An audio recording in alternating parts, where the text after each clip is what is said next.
Nee, war auf alle Fälle, trotz dass es auch witzig war, sehr interessant, zu wissen, was die halt für Probleme mit Fallout 76 hatten. Aber wie gesagt, Ja, wie gesagt, mittlerweile ist fairerweise es muss man sagen, dass es mittlerweile halt, echt besser geworden ist. ja. Ja. Ja, also das war ja auch mit No Man's Sky so der Fall. Du siehst den E3-Trailer. Wir waren so gehypt und was kam dann raus? Irgendwie so ein Hanse-Tyrannosaurus mit ganz kurzem Arm, wo das so Applaus klatscht. Ja, ja. Aber das hat sich jetzt auch viel verbessert. Die haben ja auch richtig, richtig viel dazu reingebaut. Und ein paar Sachen abgeändert und ein bisschen schwerer gemacht. Finde ich zumindest.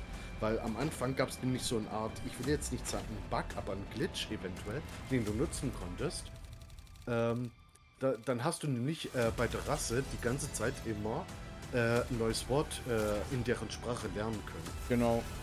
Und das habe ich, glaube ich, wie lange durchgezogen? Glaube maximal 2 Stunden. Ja, ich habe es auch nicht lange gemacht. Ich habe es auch nie wirklich so lange gespielt. Man hat es jetzt selber mitgekriegt gehabt. So 2-mal gestreamt und das war's.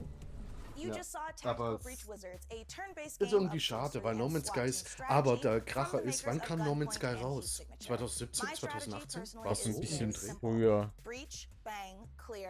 Aber so ungefähr um den Dreh irgendwann, ja. Plus minus ein Jahr. Ja, so, jetzt pass mal auf. Sagen wir mal, so 2017 kam es raus. Wie viel hat es gekostet damals? Ich glaube 50, 60 Euro. Ja, war Vollpreis. Ja. Dann wurde es billig angeboten und jetzt, nach den ganzen Patches, haben sie den Preis wieder in die Höhe getrieben. Ja, aber kostet mittlerweile immer hat noch das 70 Euro. bietet das Spiel aber auch echt sau viel. Mhm. Also ich finde das eigentlich gerechtfertigt fast schon. Ja, 40 Euro würde ich aber dennoch sagen. Ja. Ist Ich glaube, das akzeptabel, kostet doch aber- sogar 40 bei Steam. Nein, 60. Echt? Mhm. Da habe ich nämlich vor kurzem mal reingeschaut wieder, als No Man's Sky mal irgendwie im Gespräch war. Und dann gucke ich so nach und dann, ach du Heilige. Das ist immer noch 60 Euro. Das ist echt übertrieben. Ich meine, gut, auf der einen Seite, mittlerweile kriegst du da was für dein Geld, aber auf der anderen Seite, es ist jetzt schon so alt und kostet immer noch so viel. Hm. Ja, in der Hinsicht verständlich, aber die liefern halt auch immer noch nach mit neuen Updates, die ja zu viel neuen Stuff reinbringen. Mhm. Aber ich würde Ach, mir jetzt geht auch, schon. würde mir jetzt, Den aber, Link, genau. den Link, wo du mir gerade geschickt hast, geht schon los? Ja, falls du halt Bock hast. Ja, dann gucke ich da noch ein bisschen rein. Ich würde es jetzt auch nicht nochmal kaufen für einen PC. Außer wenn es halt, was weiß Radiation ich, mal levels krass im growing Angebot wäre für 10 rapidly. Euro It's oder so. starting to get interesting. 10 Euro wird es garantiert nicht kosten. Nee. Kannst du knicken. So, Fensteraufnahme, danke. Eigenschaften, Ja, das auf transformieren. jeden Fall, wenn ich es jetzt bei meinem Händler des Vertrauens kaufen würde. Wenn wir mal schnell gucken.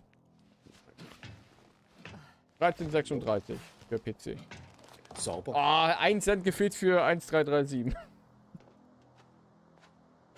Aber ja, dann noch kommt noch die Mehrwertsteuer dazu. Dann jetzt mal 15 I Euro. located the mobile antimatter cannon. Ein PayPal-Gebühr. Another one. How many of those did they... Is it active? So, jetzt muss ich gerade noch weiter Mann, ich will fast sagen terraformieren.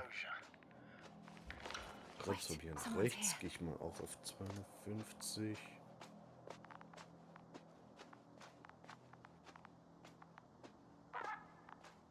Astrogator, they're dead. Oh, ist das Sea of Thieves nur in Space? Fortunately, such unpleasant discoveries are Mit indispensable to Schatzsuche. the mission.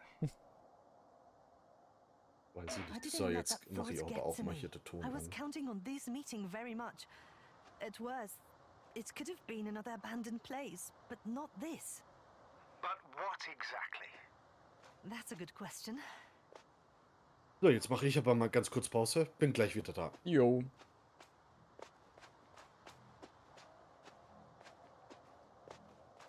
I'm getting into the recorder.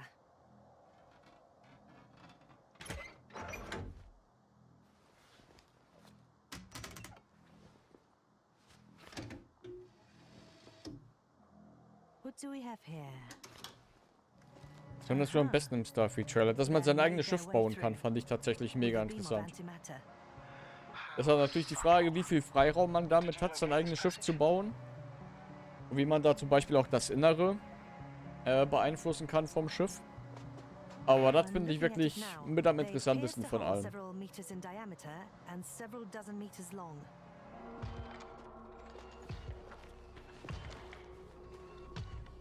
Einfach nur so einen kleinen Kasten bauen, wie so ein Sarg, aber drumherum einfach alles mit Waffen vollknallen. Ich will wissen, ob das geht. Oder so ein Mini-Todesstern bauen. So, wieder da. Gerade noch Fenster aufgemacht. Can you continue? Yes. I'm better now. Actually, there's nothing here that I haven't seen before. There are a lot of metal bushes that were near our camp. The lower parts of the bushes are, how to put it, fruitless. So they came to pick the fruits.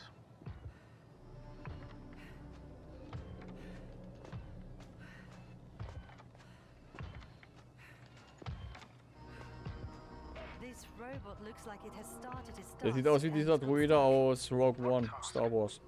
This is one of the robots carrying containers with research material. It took the container, but never left that place. Why do you think it's stuck? Well, it goes in circles using the same path.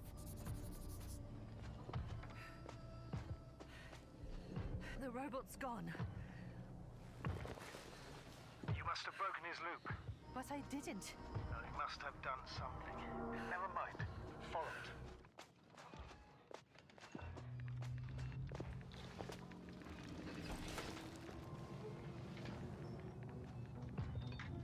Schon irgendwie Spieltitel bekannt, wie das heißt? Habe ich nicht mitgekriegt. Antimat! Come on, Yasna. Run. Hide. Sieht auf jeden Fall ganz geil aus, wie so der Sand von dem Druiden runter ist. Ja, der Druide ist weg. Are you alive? Der strahlt aber auch geil aus. Fucked up the robot.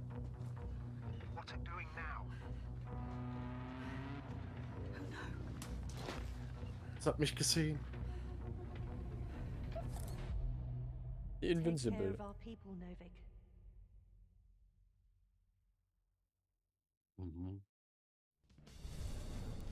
It's time to take a pit stop at the nearest dungeon to prove that chivalry isn't dead. And if you think I emphasize those words weirdly, you're right.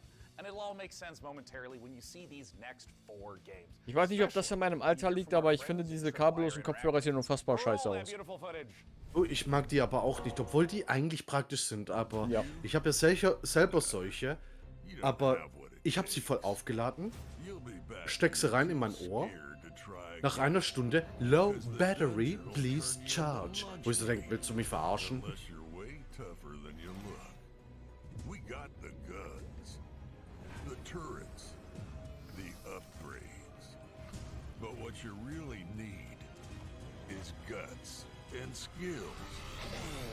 Grab your posse and say your prayer. Ah, das ist das Spiel. Endless Dungeon, genau. Das hatte mal so einen unfassbar geilen, ich nenne es mal Cinematic-Trailer. Und dann, ja. Dann war es das. To give your feedback.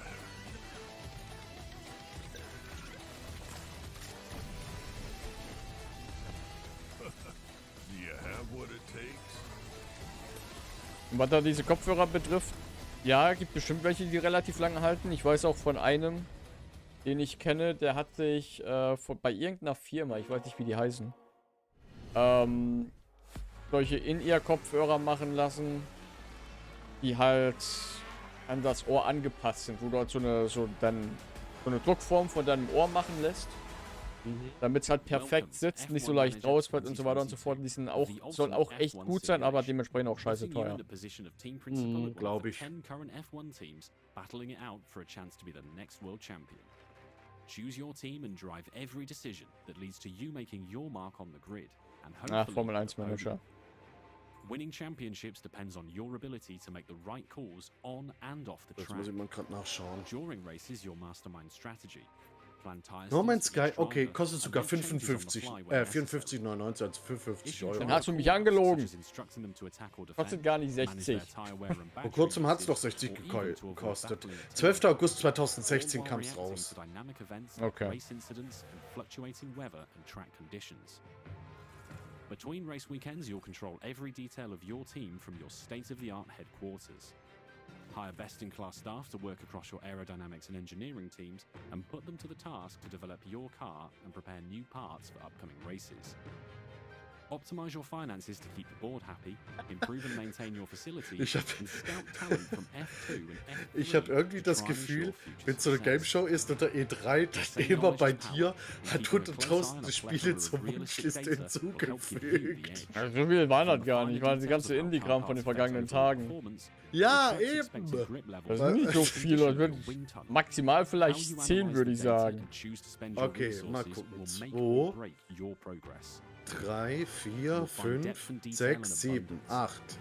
Okay, 9, 10, 11, 12, 13, 14, 15, 16, 17.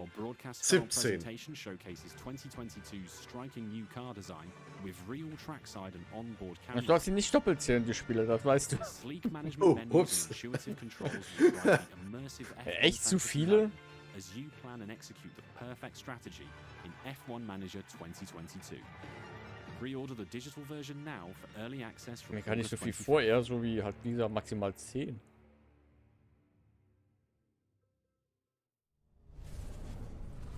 Hey everyone, after 1 year of Chivalry 2, we've more than doubled the size of the game, and now we're excited to bring even more knights onto the battlefield. Because today, right now, Chivalry 2 is out on Steam with crossplay between all platforms. This is our biggest update to the game yet, and it brings players to an all-new desert theater of war, and best of all, brings us horses into Chivalry 2 in mounted combat. We want to thank our community for making the game the success that it's been so far, and if you haven't played it yet, now is the best time to check out Chivalry 2. Take a look at our new trailer that shows off the new update and its Nosian invasion.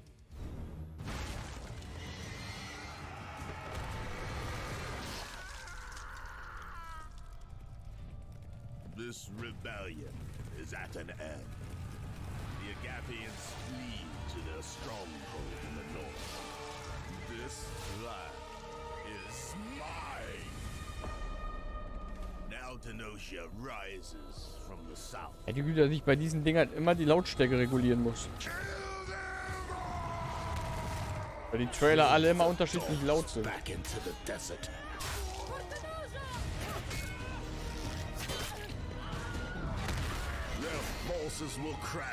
Rivalry wird aber auch echt häufig gespielt. Das soll auch echt gut sein.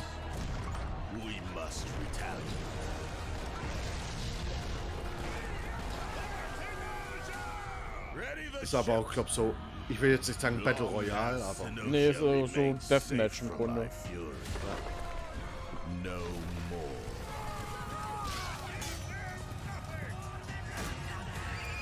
They dare to strike out at us. Their city will fall. Their people. Ich könnte mir das eigentlich so als Koop ganz gut vorstellen, aber so gleich PvP. Ich meine, gut, ja. Läuft ja auch gut. Aber, Hi everyone, I'm Phil from Sweet Bandits, live from Quebec City. Really glad to be here today for the PC gaming show. We'll be showing the first trailer for our game, Deceive Inc. It's a multiplayer competitive spy game where you get to use social stealth, high-tech gadgets, and powerful spy abilities to try and get the upper hand. We've had the chance of working with Tripwire Presents on the project, so this is only the beginning. Please follow us on social media at Play Deceiving to learn more. We'll be releasing the game in early 2023 on PC, Xbox Series S and X, and PS5. Thank you so much, and let's enjoy the trailer. Good afternoon, agents. Your mission is simple. Infiltrate the frozen coral underwater hotel and retrieve the blueprint of a powerful weapon. As you know, Deceive Inc.'s company policy is to deploy multiple agents to ensure the mission's success. But only one will get the paycheck. Do whatever it takes, agent, and be careful out there. Try your best. Let's see if it's enough. Booyah! Ka-ching! Oh, come on. They can't be this fast. and they thought it was secure. In the end, I am victorious. They're really not gonna make it easy for me. Gotcha. Is that it? Right on target. Outskilled Ja, ist wieder Multiplayer. Da fällt mir ein, ich hatte gestern bei irgendeinem Spiel war das so in den 20er, 30er Jahren spielt. Was aber auch so eine Top-Down-Perspektive hat, wo du halt bei der Mafia ein bisschen halt Banken ausraubst. Wo ich mir denke, so ein Payday in den 20er oder 30er Jahren. So Mafia-Zeit. Könnte ich mir ganz geil vorstellen. Als es damals noch keine Überwachungskameras gab. Ja, einfach mal mit einer Tommy Gun in die Bank stürmen.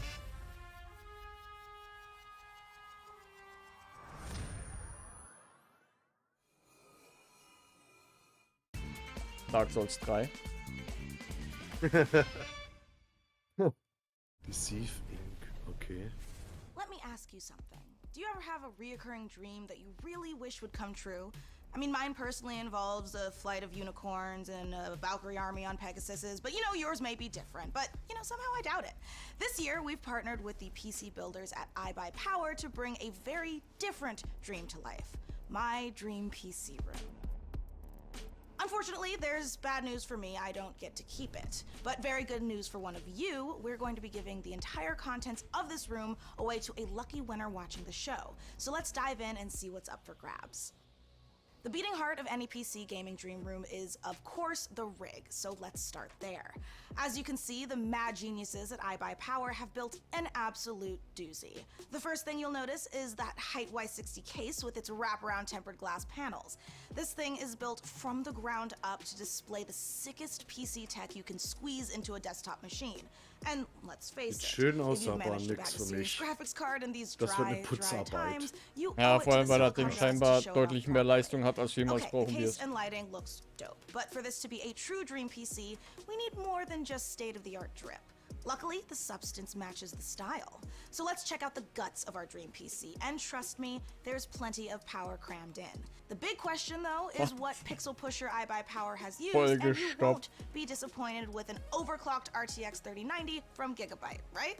This 24GB monster GPU packs the cooling to stay chill and the power to smash through Das Ding ballert deine Stromrechnung hoch ohne Ende. The graphics card is the rig's MVP, but any superstar needs some dope backup. And the fastest gaming CPU around, the Intel 5.5 GHz Core i9 Wow, du 12900 brauchst wirklich KS ein with Atom. 32 GB of DDR5 RAM and 2 Urankraftwerk. TB of seriously fast Und dann noch nicht mal SSD, 64 GB RAM, ich bin enttäuscht. Nee, mach ich nicht Aber mit. DDR5. that is a whole lot Ja, of PC. steckt noch in den Kinderschuhen, das Ding. You may greedily Ja. wonder, what about the peripherals? Well, animal Und lovers, spätestens ein we halbes got Jahr you sollen covered. ja 'Cause schon the Height Eclipse wireless headset comes in DDR5 plush vegan Arbeitsspeicher leather richtig auf trim dem Markt with a sein. 30-hour battery life and competition grade 2.4 Wenn ich das GHz richtig connection. weiß. And you noisy typers are going to love the clicky-clacky mechanical keyboard that comes with it. Oh, I'm sorry, what was that? RGB? Well, of course! The keyboard and mouse both light up like Atlantic City on a Saturday night. And yeah, you can turn it off so you can actually get some sleep. You can find out more about this gear feature today over at iBuyPower.com. 899 Euro oder Dollar, nie und Info on nimmer. how to Nie win this und nimmer. beastly setup. So here are the details. Thanks, Wetten, dass du bei den Gewinnspielen nur mitmachen darfst, wenn du aus den USA kommst. Dream PC giveaway. For your chance, just head over to Ist doch bei solchen Dingern immer so. Teilnahme nur innerhalb der USA oder sowas. You'll find a complete breakdown of the prize, which, don't worry, also comes with some very swish monitors as well as the eligibility rules. Good luck, gamers. That is right, just head over to pcgamer.com/dreampc for your chance to win. But for now, let's get back to the games. From Kepler Interactive and A44 Games comes Ich würde Flintlock, gerne the Siege nachgucken, of aber Dawn, an action RPG from the geht team nicht. behind Ashen, where gods and Was, guns jetzt würde ich collide. hier Ding machen.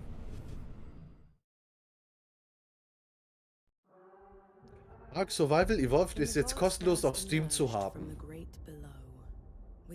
Interessant. Ark Survival Evolved. Ach so. Der ist jetzt umsonst angeblich auf Steam. Mal gucken, ob es stimmt. No one yet knows if you can kill. Ja, wahrscheinlich so Ja. fürs Wochenende oder so. Das ist ja jetzt kostenlos. Nein, hol's dir! Ja, Wenn's das geht. meine ich ja. Dass du es jetzt halt dieses Wochenende oder die nächsten Tage holen kannst und dann gehört's dir. Holy shit, 125,95 Gigabyte. Ja. Und dann Okay, lässt du danke. danach erstmal das Spiel, wenn du das erste Mal startest, optimieren ohne Ende, damit es flüssig läuft und alles. Ja. Ach, jetzt kommt das wieder. Ja. Okay, man kann sogar Camps bauen. Ja, das hat man vorher noch nicht gesehen. Army of the Dead defeated.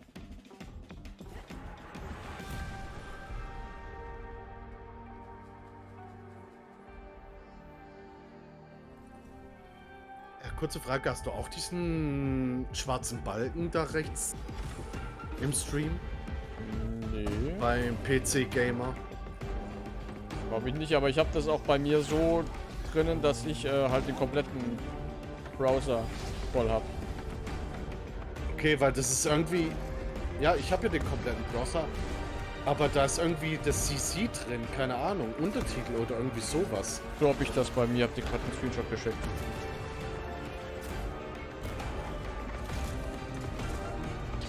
Ja, so habe ich es ja auch. Okay. Aber bei mir ist so ein Untertitelbalken dazwischen. Ach so. Den kann ich sogar hin und her verschieben. Ah, du hast die Closed Caption Erweiterung. Ja, die kannst du ausmachen.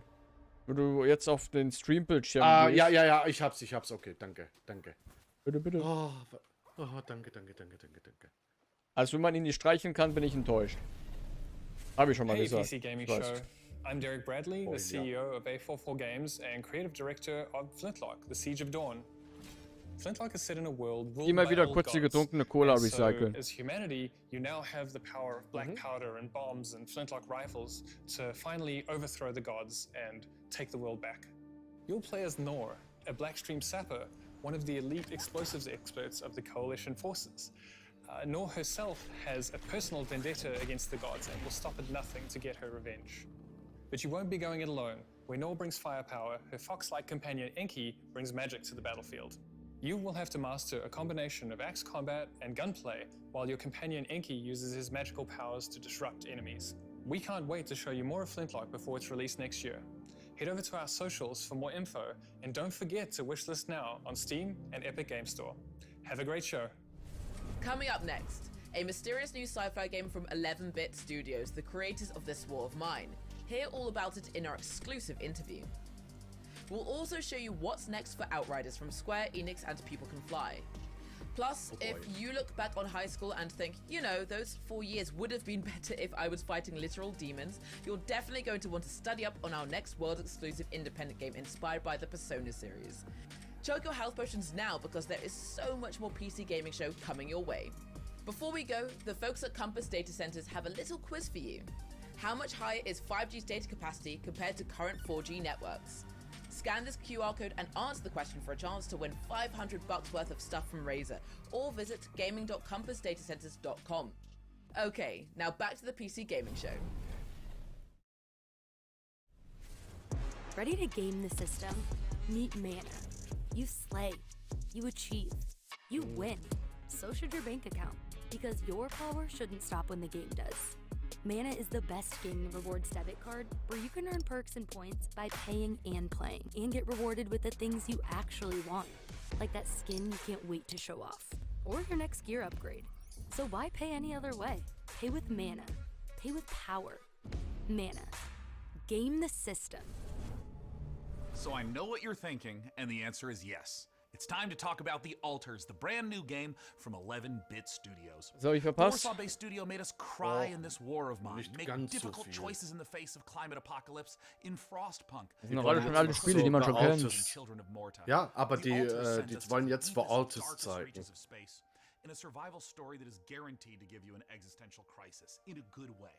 This is a really big moment for this year's show. I can't wait. Let's take a look.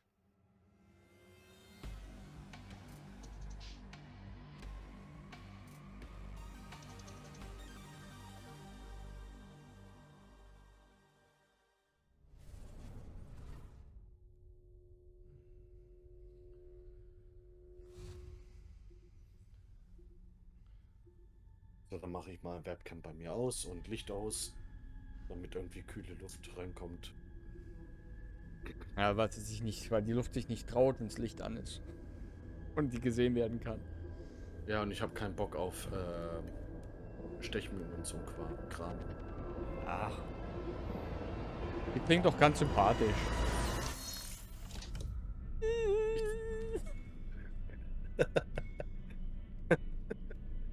Wenn ich schlafen will.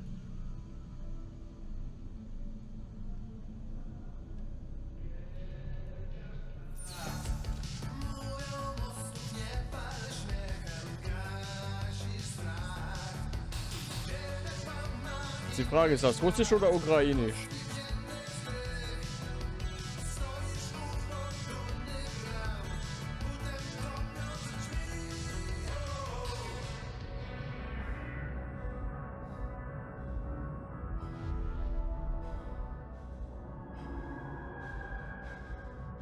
Klone von ihm. Wow.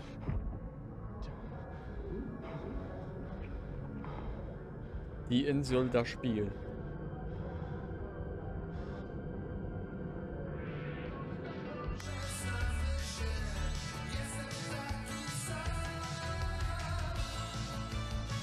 Frage ist, wer ist das Original? Evan McGregor, weiß man doch. Ach so. Okay, jetzt habe ich das verstanden, was du meinst. Und wer ist die Kopie? Okay, statt die Insel ist es das Rad. Wie hält das Ding Gleichgewicht? Oder geht voll die Rave-Party ab in den... Ja, aber an sich bin ich mal gespannt, wie das Spiel aussieht. Wird, ja.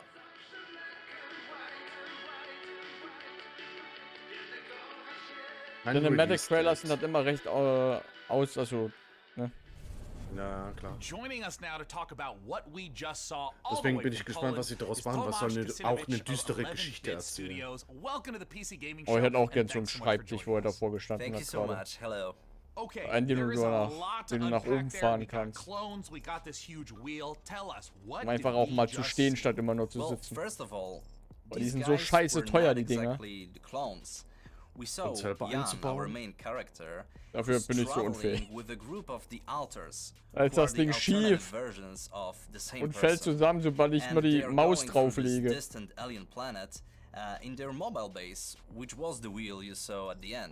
So what's the player's goal as they're progressing through the story?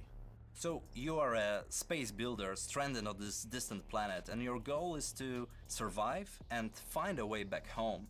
But the thing is, in order to do so, you need to create those altars, as each one of them have different set of skills and character traits.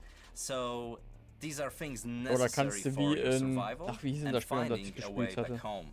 So from the trailer, tonally this could be a horror, a Kannst du thriller, dann deine a Klone mystery. machen What und should sobald sie players dir nicht gefallen, kannst du sie einfach wegwerfen und neue Klone machen. Du weißt, welches Spiel ich meine. Diese Cyberpunk-Forschung, Management-Ding da. Immortality. Genau, danke.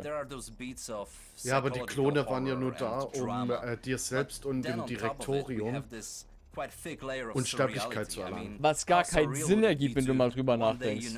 Weil du stirbst ja trotzdem, aber die Klone haben, also nicht dein Bewusstsein, verlierst ja trotzdem. Die Klone sind ja dann, ne? Du kannst ja nicht dein Bewusstsein übertragen auf den Klon.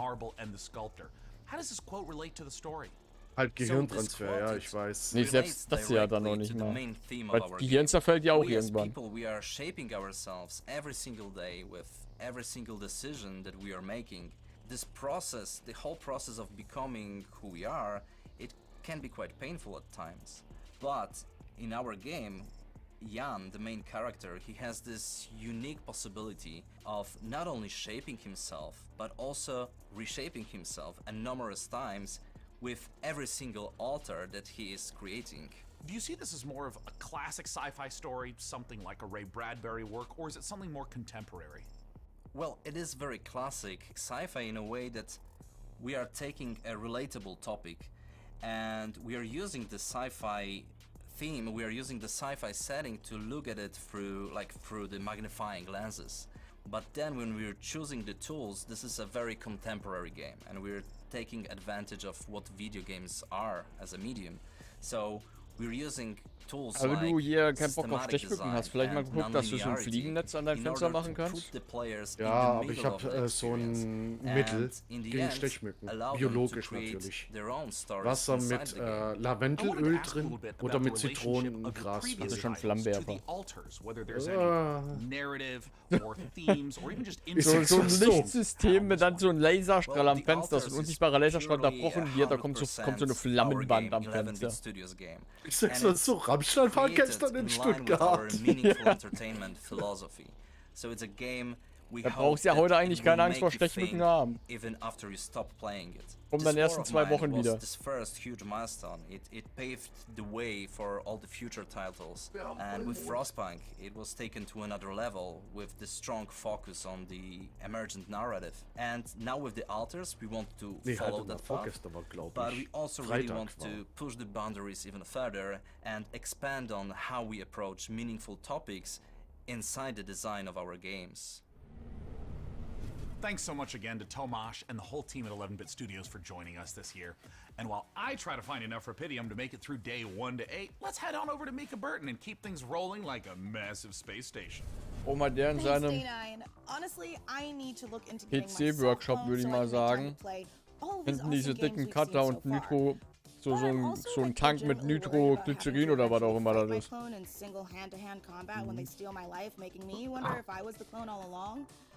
Is it really worth it for video games? Yeah, no, it's totally worth it for video games. Anyway, that's a problem for future Mika. Present Mika is much more interested in what you all have been saying about the show so far. So keep letting us know your thoughts by using hashtag #PCGamingShow on all platforms. Now, let's get back to the real reason all here.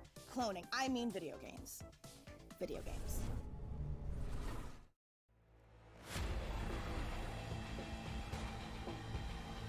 Ach, Outsiders oder Outriders. Kann schon sein, dass sie nach Destiny aus, aber ja, ist recht. Ja, die,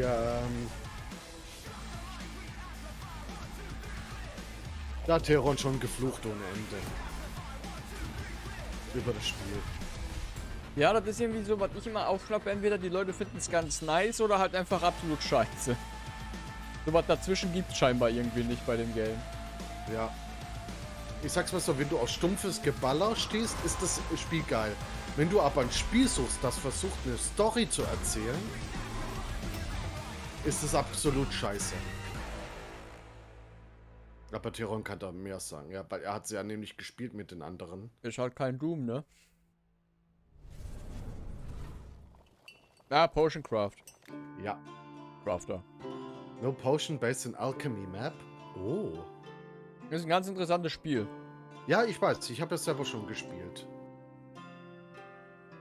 Und ich habe mir mal einen Guide angesehen, wie man da die perfekten Tränke braut und dachte mir so, Alter, what the hell? Wie soll man da drauf kommen?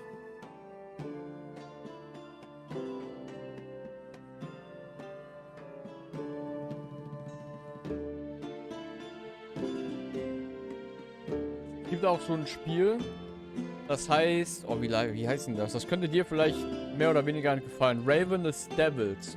Da spielst du einen Schneider und eine Köchin. Und der Kniff an dem Spiel ist es, dass die beiden auch Mörder sind. Also die sind zusammen, sind aber auch Mörder. Und es ist halt so, dass der Schneider, der ist halt über dem Restaurant.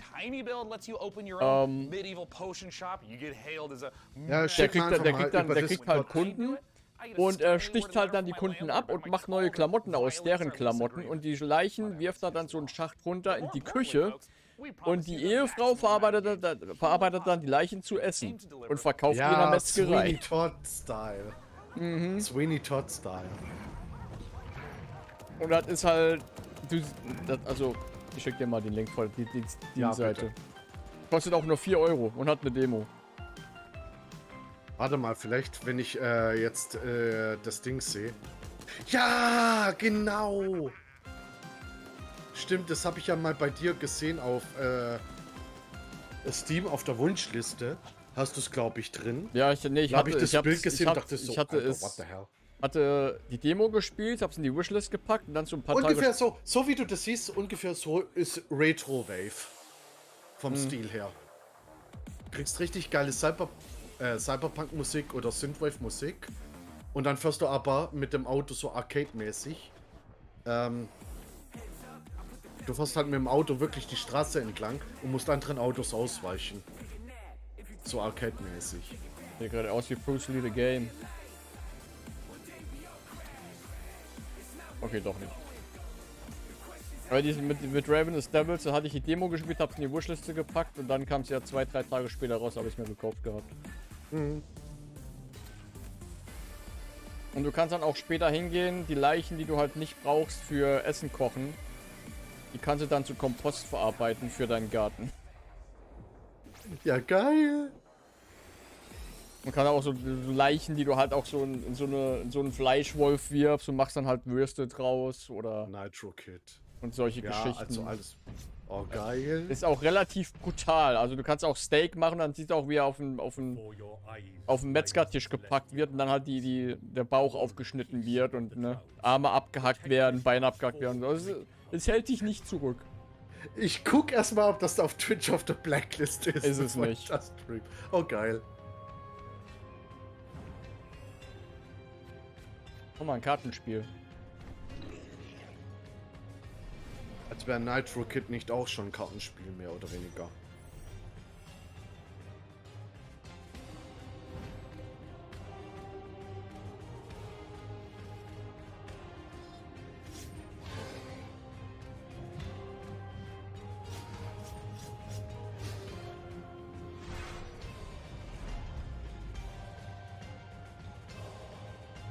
Was? Maho Kenshi? Warte mal, Maho? Hieß doch Dämon irgendwie. Teufel. Oh, das ist Killing Floor. Das war nämlich das Horizon-Logo. Ja. These security and defense innovations allow you to shrink any problem down to size. We surge forward, obliterating the enemy. Ah, okay, ja. Das ist Sommer, da haben sie ein komisches Zirkus-Event.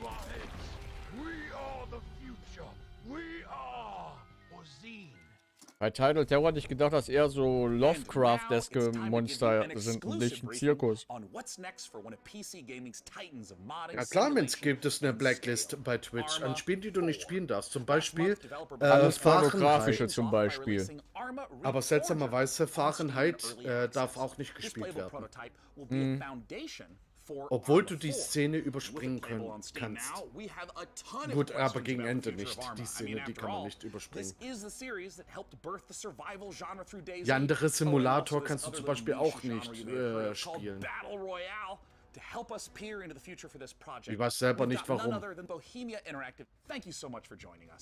So as of right now, Armor Reforger has been out for about a month. What is it that you've been learning or seeing? Twitch ist da ein bisschen eigen. At first we've learned that players like Reforger a lot and they appreciate the work we've put into it. We also realized they like modding a lot and they review this as a key quality of our games. And we are very pleased by the reactions of both our community and the new players who immediately started flooding internet with videos, playthroughs and praise of our new technology. So we are very glad that the reception. Ich glaube, es war der erste Arma. So there's no doubt players who have been longtime fans of the franchise stepping into Armor Reforger, and I'm curious, what were some of the challenges of rebuilding that specific Arma aber war selber from keine the Ahnung, was ground das up genau in ist. this brand new engine? Ich glaube, das ist einfach nur so ein Ding, womit sie die neue Engine testen für Arma. So I'm myself very much on the very purist side of things. So no HUD, no save games, no superficial helpers, and this fight can get very intense even in-house. So I'm the real Arma purist, and I'm on this for 25 years now. So I will keep fighting, but obviously this is part of the fun. So there's always never-ending battle. I think 2 years ago we really struggled to keep it Arma and even internally preserve our own standards, so do it our own way rather than replicating what's maybe normal in other games, because our goal is not to make the same game as all other games. So our goal is to remain unique. I'm curious if you can speak to what the main goals of Reforger is, because it's a little unusual compared to other releases. I mean, for instance, How much content should a player expect if, say, they've been playing Arma 3 for years? Our goals were, of course, to restart the series from technological standpoint, really make room for some new achievements, utilize the technology which is state of the art, both in terms of how it looks like, how it's controlled, how it can be modded. Die Frage ist, kann man sich Beine brechen, wenn man die Tür aufmacht? Und ein bisschen doof steht, dass die Tür durch einen durchgeht und zack, knack, Bein durch. Ja, ich weiß, wovon du redest. Gute alte Dead-Mod-Zeit. War aber Arma 2. Sorry to Arma 3 interrupt, war but doch we schon, have glaube ich, one quick besser. question from the Arma fans. Has Russia's invasion of Ukraine impacted your approach Keine to Ahnung. Arma 4 Ich bin da einmal die Treppe runtergegangen und bin dabei ohnmächtig geworden. Also ausgenockt worden. Yes, because it's extremely close to us. We even live in a way very nearby, so definitely. On the other hand, we started work on this many years ago, so the direction was set before. But we always approach conflicts and armed conflicts with a great level of respect. We're still at the beginning, but we definitely would like to continue in our exploring this serious theme. Arma, as I see it, has always been a bit more of a anti-war game. It's an entertainment product. That's fair thing to admit. On the other hand, given the topic, given our, let's say, maturity and long time we've spent on it, and our ambition to portray it as a whole. Also im Vergleich zu Arma 2 und 3 sieht es halt schon echt saugut aus. Die Frage ist nur, wie die Performance ist. War ja immer so ein Knackpunkt in den Spielen. Ja. Oder zumindest im dritten Teil. Mein Arma 2 kenne ich ja noch mit den niedrigsten Grafikeinstellungen. Ja, aber wie spielten ihr Arma? Ja, maximale Einstellung. Was? This would not be an interview about Arma unless we were Man behind damals. I mean, so many amazing games and genres came from Arma mods, so I gotta know what's possible in Reforger that wasn't possible in the past. Now with this technology, it's possible to create entirely different things, like entirely different games. It has so many variables, but the beauty now is that much more of it is user accessible, unlike the previous games. So people can easily digest how this is constructed in our Workbench tools. So unlike previously where it was more hard-coded in the C++ engine, so now they can check the data of every single element of the game and go much deeper than in previous games. So this will be super exciting. Now, I wanted to ask a little bit about performance, because anyone who's played Arma knows that it can get really challenging to get a good frame rate in those massive multiplayer matches. So I'm curious, what expectations should players have about performance leading into Arma 4? Arma 3 was built on foundations laid down in times of single core and no GPUs basically, so this time much more computations and intensive rendering things can be done directly on GPU, but it required completely new Unser Set-Server wurde in the übrigens letztens gelöscht. We know that there are problems, there are difficulties, but we are solving them one by one. We are really gathering community feedback. Alles, was wir erreicht haben, even ist our weg. own definitely feedback, so we are Quasi moving die. things forward. Und jetzt los. Yeah, it's about Ah, optimization. jetzt. So. It's not that much about FPS, but also for like network traffic, for instance. When you have this massive multiplayer game, it's a huge challenge. Server performance, of course, and all the technical things. So we are moving forward.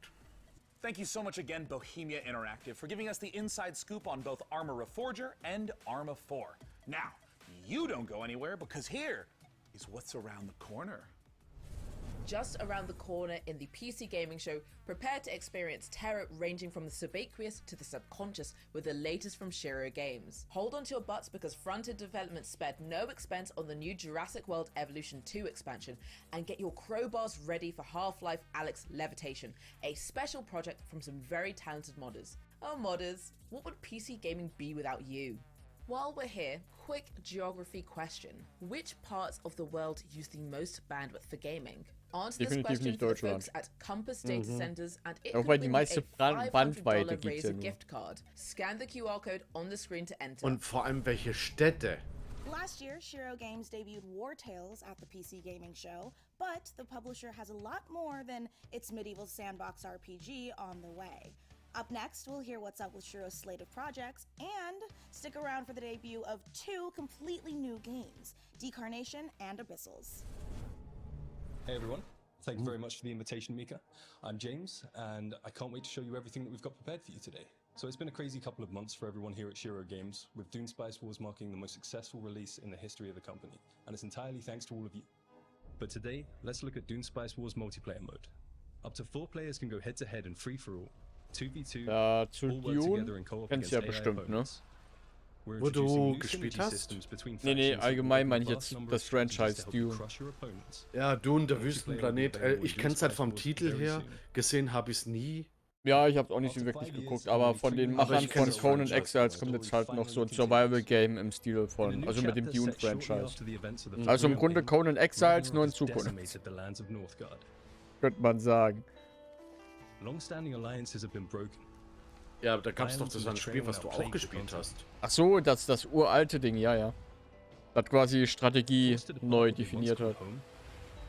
Nein, das war auch Survival. Nee, dann aber nicht. Das war ein anderes, das war Starsand. Ach, Starsand, ja, genau.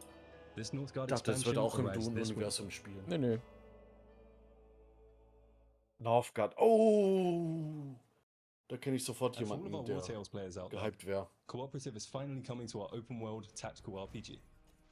You share food, gold, and camp with your friends. Northgard soll ja auch richtig.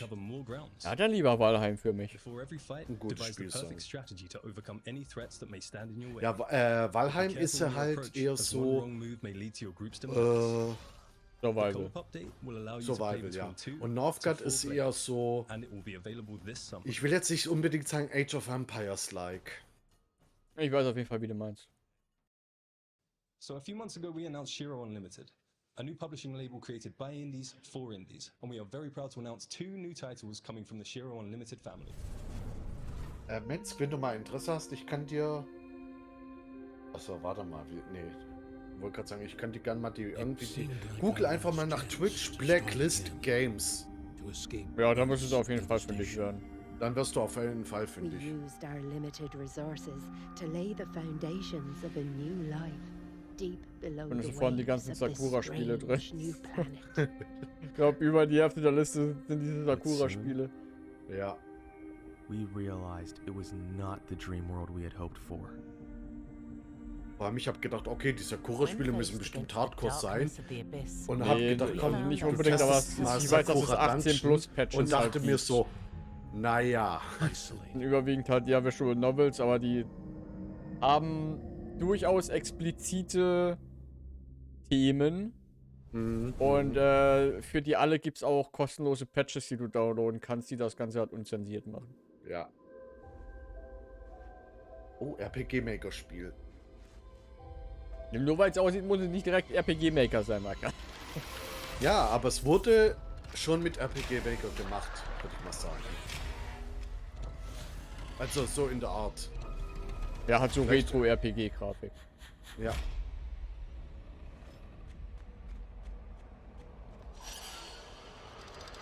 Ja, du wirst lachen, ich glaube, Crosscode wurde auch irgendwie mit RPG-Maker gemacht.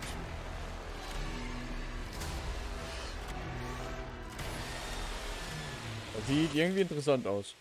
Mhm. Decarnation.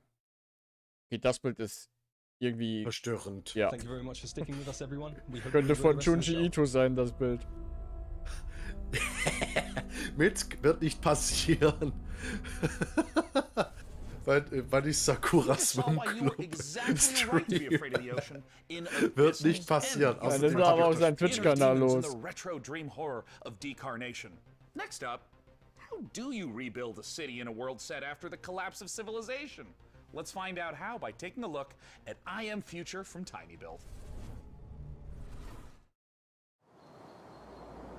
Ach, das ist das Ding, das hatten wir auch schon gesehen gehabt.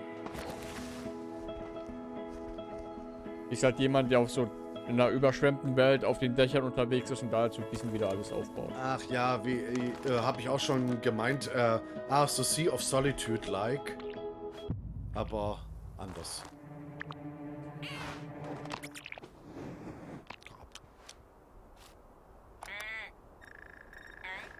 Warte, ist es Worms?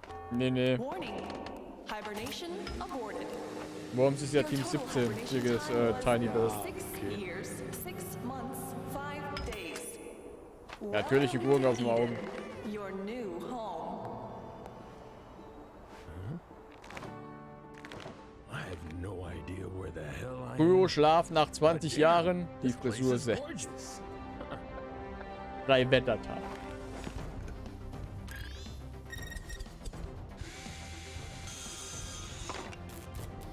Boah, wenn du eine Kettensäge hast, bist du bei Evil Dead. Ich bin Zukunft.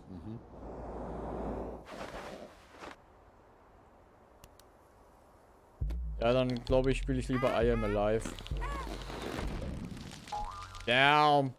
Ich sag ja, Worms.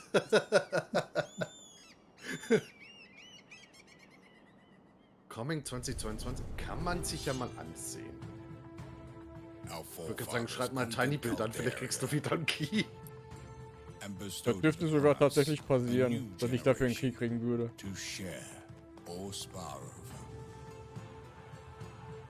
Weil du hattest ja schon mal... Welches Spiel war das von Tiny Build? Wir hatten einige von denen tatsächlich mit OGM. Cultivating our lands and subjects to improve and enrich the realm, beginning with ourselves, of course. Prominence can be secured through strength as well as delicacy. Will you be able to build your legacy of power? Wirkt ein bisschen wie Crusader Kings 3. Join the great houses of Calderia. And now for these next trailers. Crusader Kings 3 war ja, wo du vor kurzem, oder was ist vor kurzem, schon ein bisschen auch mal her. gespielt hast. Ja. That was so much. The thought process is simple. God creates dinosaurs, God destroys dinosaurs, man destroys God. Man creates video games to play with dinosaurs. But just be warned that one of these trailers might come as a bit of a shock to the system. Das ist ja jetzt Jurassic Park 2. Jurassic World. Ja, Jurassic World 2. Da merkt man, dass wir alt sind. Wir nennen es doch Jurassic Park. Weil es noch gut war. Für uns sind die Dinosaurier noch nackig ohne Federn. Oh, da muss ich dir mal eben was schicken. Aber das hast du ja vielleicht schon gesehen, bei euch im Discord habe ich es gepostet. Mit dem Jurassic Park und Star Wars.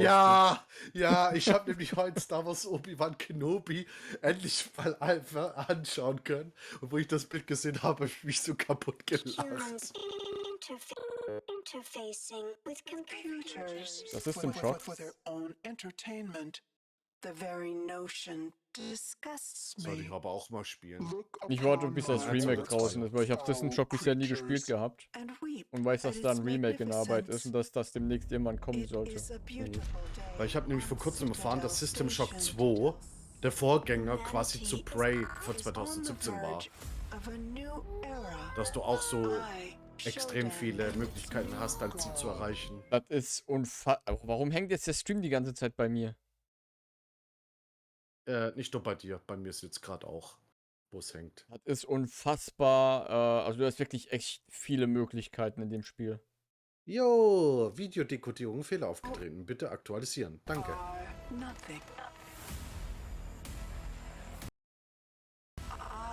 Get your shit together, PC Gamer. PC Gamer, wohl eher PC Offliner oder so. Oh, schon wieder? Ja. Ja, das ist gerade bei allen. Ich hab mal kurz gerade den Fehler gemacht, den Chat aufzumachen. Also wenn das wirklich System Shock Remake ist, dann... Das ist das Remake, ja. Ah. Ich glaube, da gibt es aktuell, oder was heißt, da gab es immer wieder mal zwischenzeitlich eine Demo, die ich aber immer wieder verpasst habe, weil das nur so zeitlich bedingt war. Da dachte ich einmal, ich bin schlau und lade mir es runter und spiele es ein andermal, aber dann hatte die Demo ein Update und dann war es nicht mehr spielbar gewesen, die Schweine. Oh Mann. Aber immer noch kein Release-Date, What an incredible and frankly horrifying trailer. Developed by Night Dive Studio, System Shock is the return of a beloved, acclaimed sci-fi saga. Today, to take us even further inside the world of System Shock, I am thrilled to welcome the one and only Warren Spector. Thanks so much for joining us, Warren. Hey, thanks for having me. This is going to be fun. In terms of trying to translate the experience of a game Typen from darfst du auch noch können. 1994, 3 decades later to now, Verantwortlich für what Bioshock doesn't und so. carry over well? The first thing is the graphics, obviously. We did the best we could, but Genau deswegen will ich keinen System Shock heute spielen. Ich bin zwar keine Grafikhure, aber das sieht, finde ich, halt wirklich für heute schrecklich aus.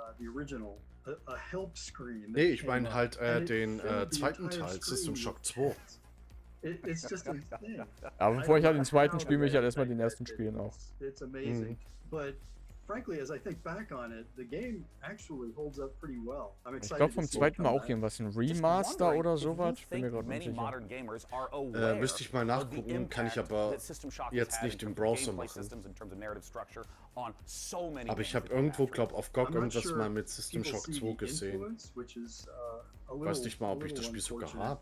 But I think the rest of the world is going to get the chance now to experience it, and I think they'll see not just that they're having fun playing this game, but also see that other games followed in its footsteps. Nowadays, we walk around with computers in our pockets. We're worried about the evil of algorithms. How do you think about a character like Showdown Remaster in davon gibt's wohl oder irgendwie sowas. Showdown seems far too close to reality to me right now, and let's just hope that she doesn't show up as nasty a form as she did back in 1994. Well, Warren, I wanted to thank you so much for joining us, and I want to let you know I cannot wait to return back to that world I played and enjoyed so much as a kid. Cheers. Yeah, I can't wait to return to that world. I forgot Right? basically the fans know way more about the game than I do now, so it'll be a new experience for me too. Thank you so much again, Warren Spector, for joining us to talk all things System Shock. I personally can't wait for the game to come out, though. It might completely ruin my sleep schedule, but before I spiral further, here are some more games to cram into your eyeballs.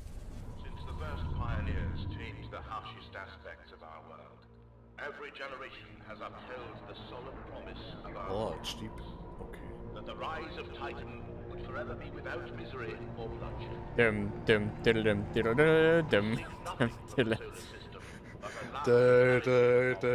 Also wie gerade die Schiffe hochgekommen sind, hätte das gepasst, finde ich. Und die Flotte macht dich bereit. Bring ruin to the great works of mankind. Any victory achieved through that deepest expression of human unreason would be as devastating as defeat. We have but a singular purpose: to establish peace and security for all mankind. War between Mars and Titan devastated our solar system. Lead the survivors to Demarat, where you will continue Falling Falling Frontier. Frontier storyline campaign in orbit Sci-fi of the alien RTS. star. Wenn wir ruhig auch Gameplay zeigen können. Hat ihr erstmal nochmal was? Roundtime? Real-Time Strategy. Ach, Real-Time Strategy. Also Age of Da bin Empires. ich schlecht darin. Ah, das ist dieses komische Battle Royale-Ding schon wieder. Ja. Wo sie ja am Ding gezeigt haben. Super People oder irgendwie sowas. Ja.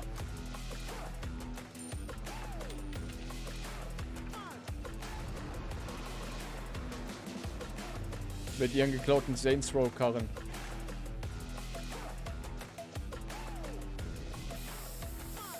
Da habe ich aber auch kurz schmunzeln müssen und dachte so, naja. Wo sie Saints Row Make Your Boss oder Make the Boss gezeigt haben. Da dachte ich so, ich hätte gern ein Remake vom ersten Teil, damit ich den auch mal spielen kann. Einfach ein Remake vom zweiten Teil, damit die Steuerung mal anständig ist. Und vom zweiten Teil auch, ja. Also halt von Teil 1 und Teil 2. Und wenn schon The Last of Us ein Remake kriegt, dann können sie auch Saints Row 3 direkt remaken. Ja gut, es hat ein Remaster bekommen. Ja, ich will ein Remake. Remaster. The Last of Us hat auch ein Remaster gekriegt und kriegt noch ein Remake. Good work.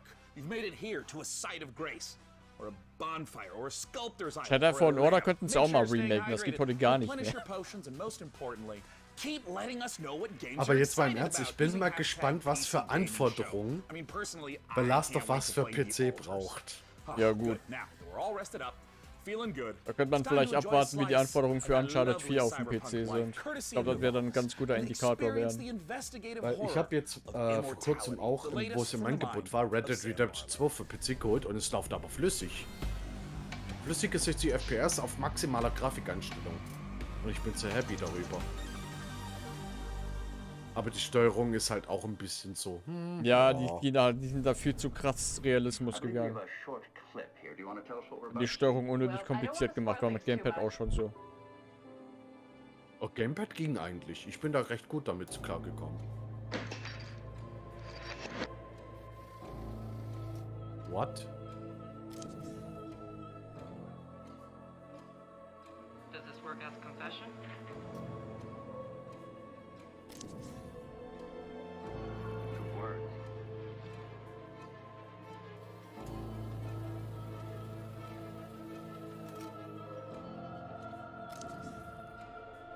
What? Is das wirkt ein bisschen wie das Her Story, wenn du das kennst. Wo du dann immer so Videos von so einer Frau anguckst, die so über Sachen redet und da kannst du so Stichworte eingeben und dann kriegst du halt alle Videos mit diesem Stichwort drin. Ich habe mal, wie heißt das? The Complex mal getestet. Da dachte ich mir aber auch so, leck mich am Arsch, ein komplettes Cinematic-Spiel und du kannst entweder nur die Entscheidung oder die Entscheidung treffen. War aber auch ganz interessant. Immortality. Wenn ich mir die ganzen Leichen so angucke in dem Film, war es eher Fatality.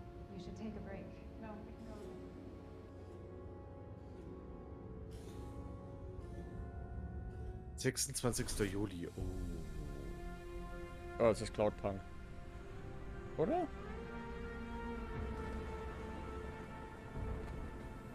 Iron Man's 505 Games. Oh. Stimmt, da war ja irgendwas. Okay, ist doch nicht Cloudpunk. Warte mal, nee, das war glaub so eine Art, aus der Vogelperspektive ist so eine Art.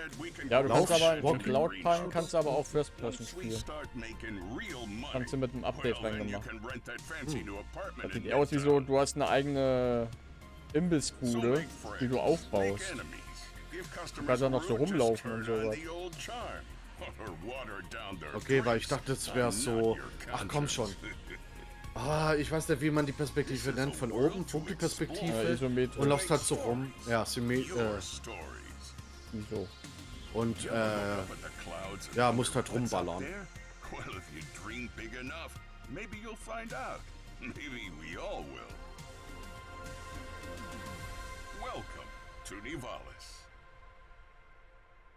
Nivalis, okay.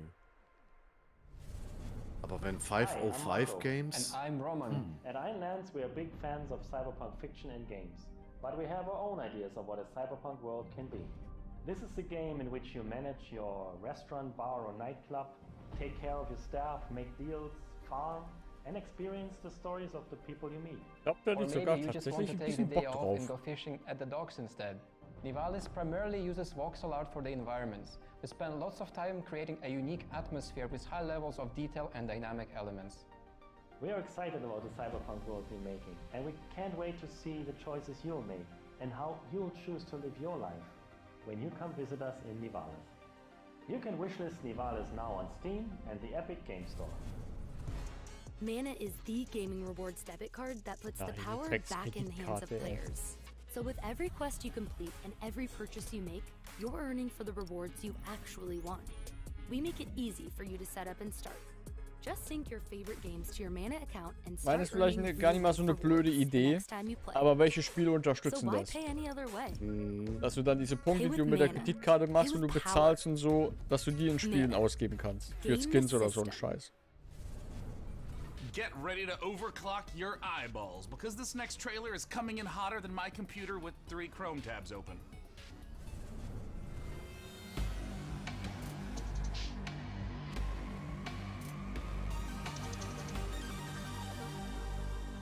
Weltpremiere? Oha.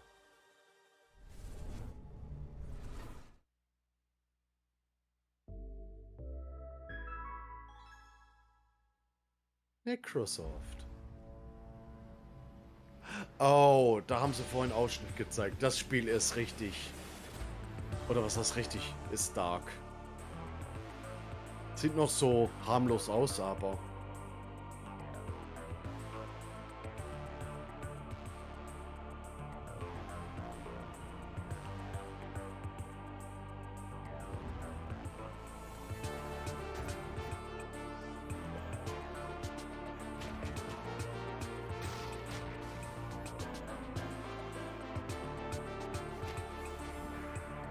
Sieht auf jeden Fall rundenbasiert Strategie aus. Mhm. So Final Tactic Advance. Final Fantasy Tactic Advance. Ja, ich weiß, was du meinst.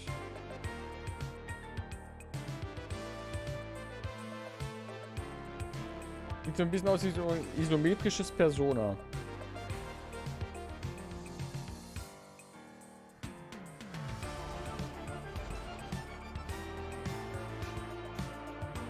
Und halt anderes Kampfsystem und so.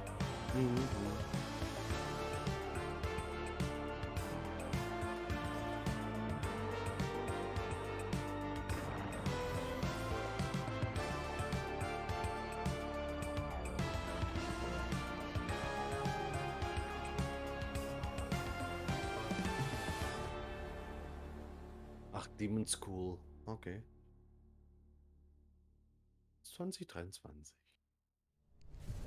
You just saw Demon School from Welsh developer Isbrid Games, and now it's time to take a bit of a spooky transition.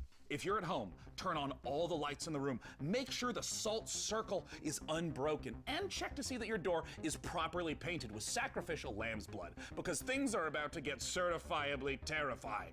Let's look at the H.R. Giger-inspired biopunk horror, Scorn. Scorn schon wieder. Desolate and decayed.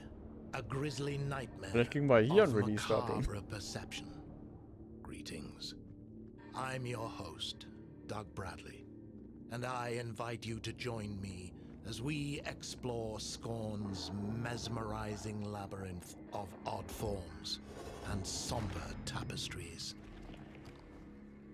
You awake in the middle of a desolate hellscape, filled with biomechanical contraptions, part flesh, part machine. An industrial civilization, now lying in decay and ruin. A hidden fauna sleeps within the underbelly of the world, wanting nothing more than to be left undisturbed. Scorn has been carefully crafted with great attention to detail. Everything is focused on building a specific atmosphere. From a unique organic ecosystem to an unsettling soundscape created by Ethek and Lustmord. Scorn has no dialogue, so most of the storytelling comes from the environment. Discovering the ever-present symbiotic relationships and how things are connected equips you with the tools to progress. While there is shooting within the game, Scorn is not a shooter. Every encounter must be carefully considered. A wrong choice could be deadly. I hope you've enjoyed this glimpse into the twisted world of Scorn. The team at Ebb Software can't wait for you to uncover the secrets of this unique world as you experience Scorn firsthand this October. Oh! Are you prepared to unravel your inner self within Scorn's world of horror?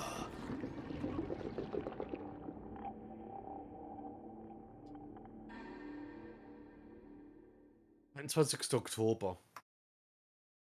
Noch dieses Jahr. Now, while I've been delightedly kurz vor playing Halloween, Spice wa? Wars, harvesting melange, and trying to figure out how to pronounce Halloween war doch Ende Oktober, oder? it doesn't matter. I'm equally ready to turn hordes of Tyranids into a Jackson Pollock painting in Warhammer 40k Space Marine 2. In this brutal third-person shooter, you once again step into the oversized power armor of Titus, an elite Primaris Space Marine in a galaxy immersed in a never-ending war. To take us further inside the grimdark, I am joined by Tim Willits and Oliver Hollis, the creative director, on Warhammer 40k Space Marine 2. First of all, thank you so much for joining us. Yes, thank you. Thanks for having us. Good to be here. Now, Tim, I want to start with you. You previously worked at id Software on Doom. How would you say the Space Marine compares to Doom Guy?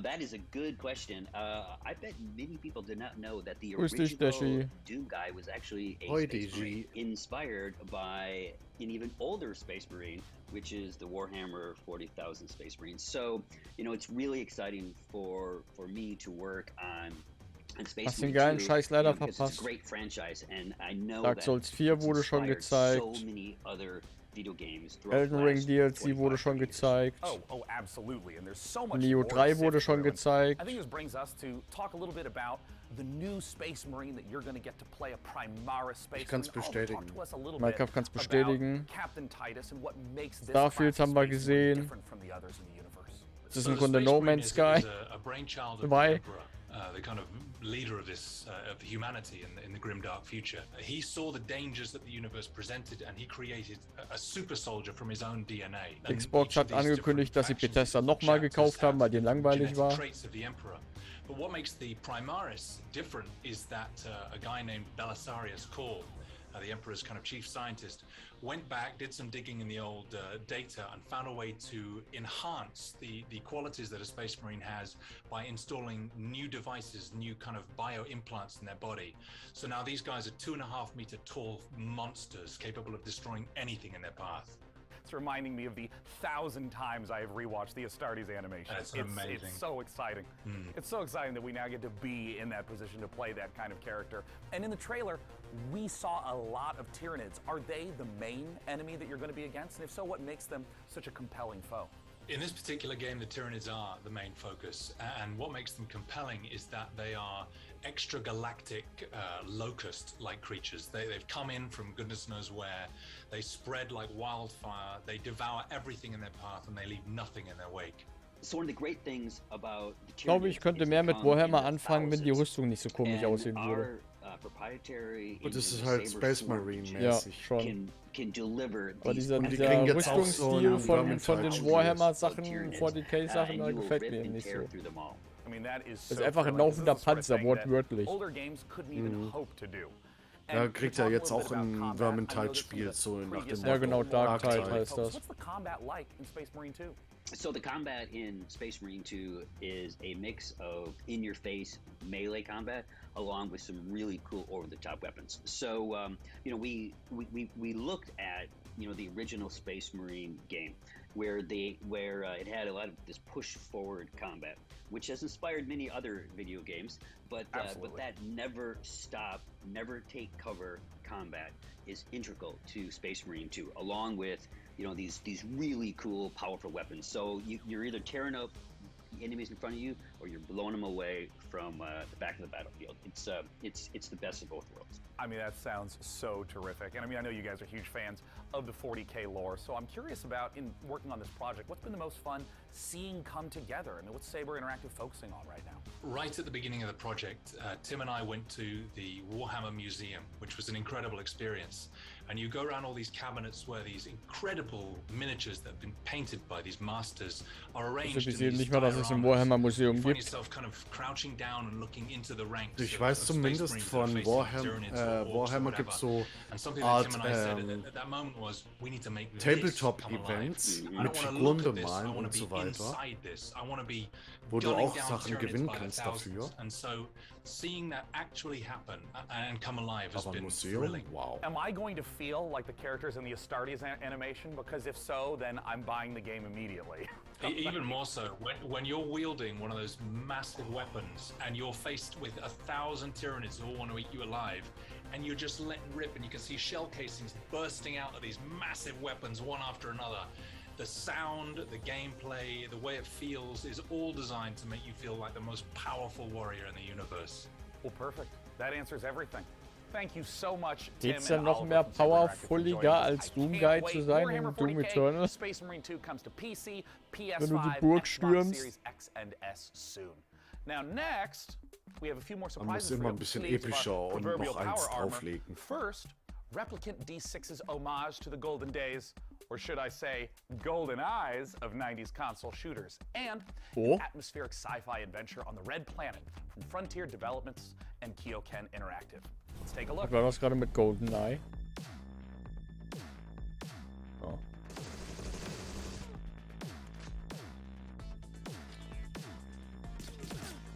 Ja, schon das N64 GoldenEye wäre jetzt für PC auch.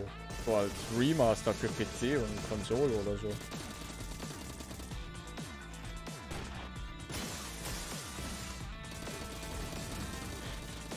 Würde ich mir irgendwie fast schon ein Remake von No One Lives Forever wünschen. Habe ich nie gespielt. Ich kenne nur GoldenEye.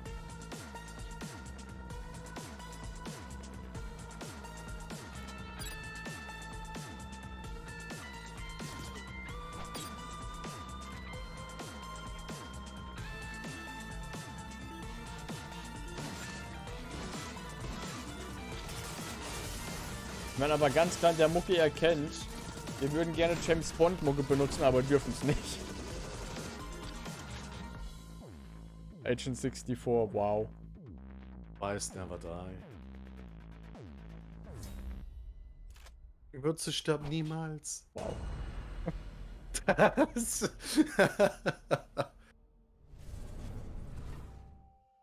Sarah? Ryan? This is Kathy. Can you hear me? Scheinbar sind Sci-Fi und Weltraumspiele in letzter Zeit echt der letzte Schrei, kann das sein? Mission Opera has only one objective. Bring the Arks and their revolutionary technology back home. Here we go, Opera Team. The journey of 1,000 miles begins with a single step. I need to know that when we get there, you'll make the right decisions. We can do this.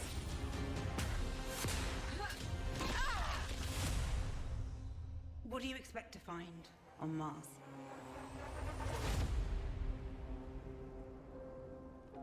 Oh. Ja, das ist die Fortsetzung von Deliver as the Moon oder sowas. Ich hab da glaube ich mal irgendwie sowas in der Art.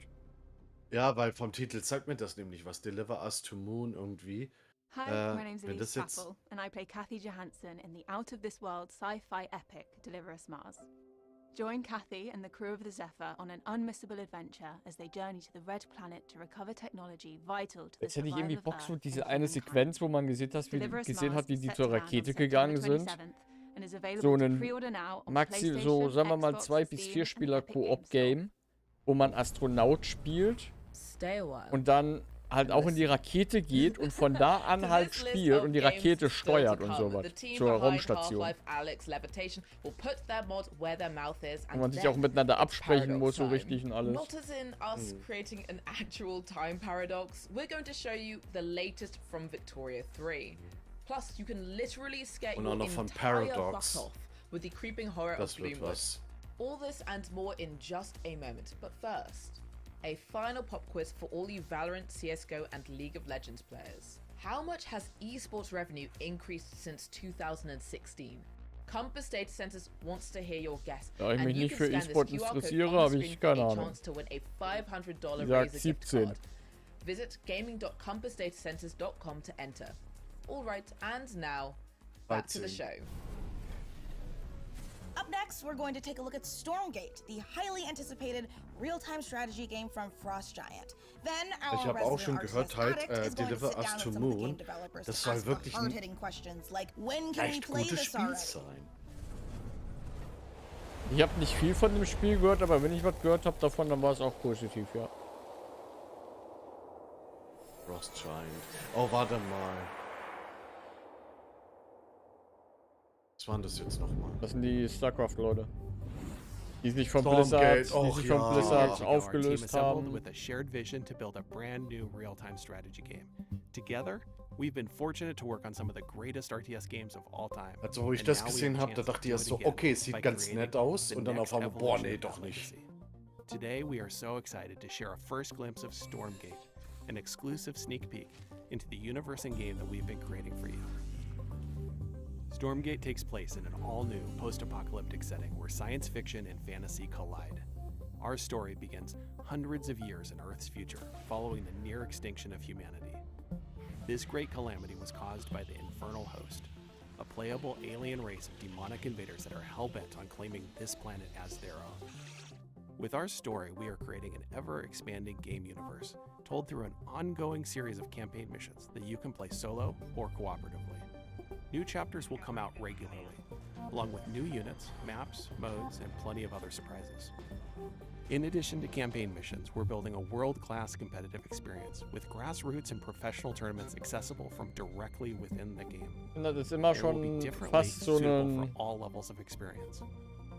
In our new 3-player co-op versus AI mode, you'll level up your heroes, collect rewards, and customize your forces to open up new styles of gameplay. Immer wenn irgendwelche Spiele gesagt haben, wir machen das Spiel für E-Sport und so, und dann waren es meistens immer irgendwelche Flops gewesen. Stormgate will be free to play, but not pay to win, and there will be no NFTs.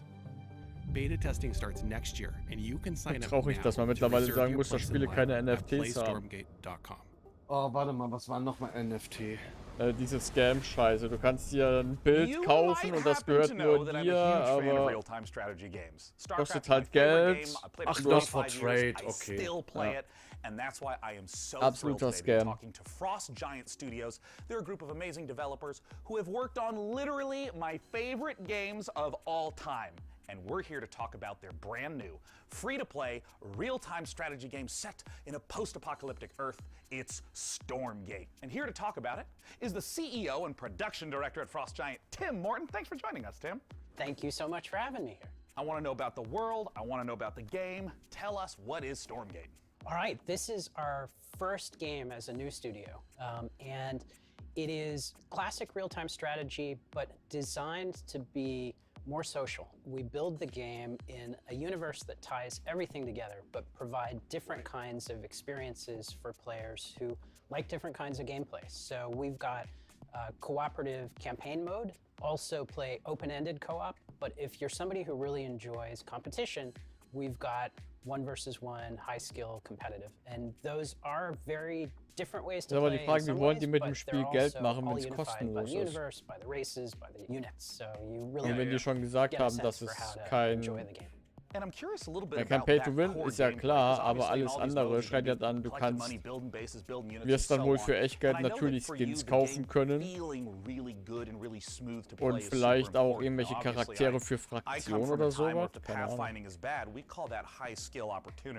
But I mean, how do you think about getting the controls, the motions, just the feel of the game to feel good in 2022?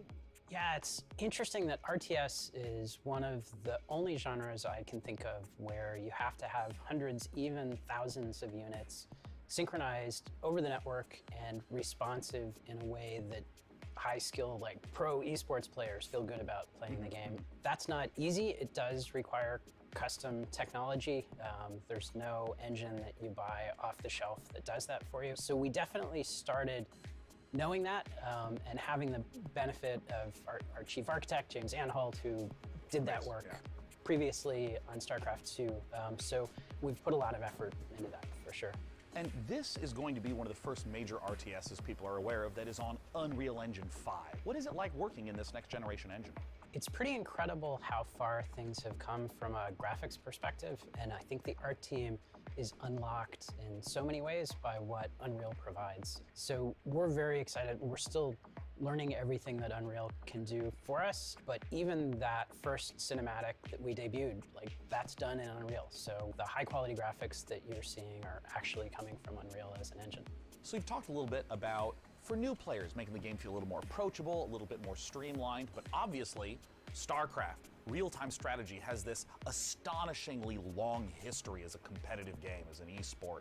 And I'm curious, how is your team going to approach that? So a lot of the emphasis around our thinking has been focused on what are things that we can add, especially around the gameplay experience. And one of those things is more seamless integration with esports. I mean, being able to sign up, participate in tournaments directly from the client in a way that gives players, even if you're not like top grandmaster, ready to take on Cyril, there's still an opportunity to be the best on your block or the best at your company or the best at your school. So we want to facilitate esports all the way from grassroots level up to the pro level directly in the client. So, of course, in the history of RTS games, a really important component of them has always been mods. I mean, Warcraft 3, there's players that didn't even play the original game, they just did custom mode after custom mode. Skeptischer Dashi ist skeptisch. How are you thinking about the mod Ja, community? skeptischer Malkav und skeptischer Velar sind auch skeptisch bei Starfield. The team as a whole is very Okay, das sind wir schon mal From zu the outset, we started out applying resources to mehreren build a Leuten. custom editor. Ich glaube, Dashi meint das hier gerade mit diesem improvements to the editing experience for RTS. We are Stargate also oder wie das working hieß. on the Nee, nicht infrastructure Stargate. for people to be Stormgate. able to share their mods with each other. So it's really core to us as a team to enable modding. Ja, bei Starfield, weil viele sind da auch skeptisch, allein schon wegen Bethesda. Ja, Und wie gesagt, wegen Fallout 4 und Fallout So 76. we are going to start our beta in 2023. We already have a site stood up at playstormgate.com to be able to register for the beta. We have a lot of active discussion topics on Und Fallout 4 war damals auch schon, dass wir gesagt haben, das klingt zu geil, um wahr zu sein. Und ein bisschen war es das leider Tim, auch. thank you so much for joining us again today. We just got a chance to talk about Stormgate, the upcoming free-to-play RTS from Frost Giant Studios. I'm personally super pumped to play it, and be sure to check it out at playstormgate.com. Now, Tim, I'm going to do a transition to the next game. Are you ready? This is going to be good. Watch this. It's going to be so sick. Next, we're going to show you Lesara, Summit Kingdom from Quite OK Games. Now, as someone who has spent a medically inadvisable amount of time playing strategy games of all sorts, this looks incredibly up my alley. And it looks a lot safer than my last attempt to create society in the mountains. 2 words to yodeling accident. Weißt du eigentlich, wie Let's lange check it noch out. die PC-Gaming-Show geht, oder? Ich habe keine Ahnung. Ich weiß nur, dass die mir ein bisschen zu viel reden zwischendrin. Ja, halt ein kurzes, in Anführungsstrichen ein kurzes Interview führen. Ich würde mal behaupten, maximal vielleicht noch eine halbe Stunde. Dass es dann 2 Stunden ging. Ich glaube, das klingt nach einer guten Zeit.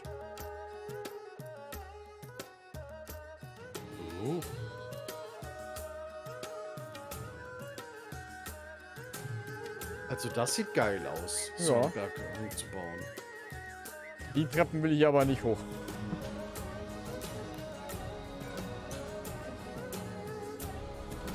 Ganz stumpf gesagt, im Grunde banished auf einem Berg.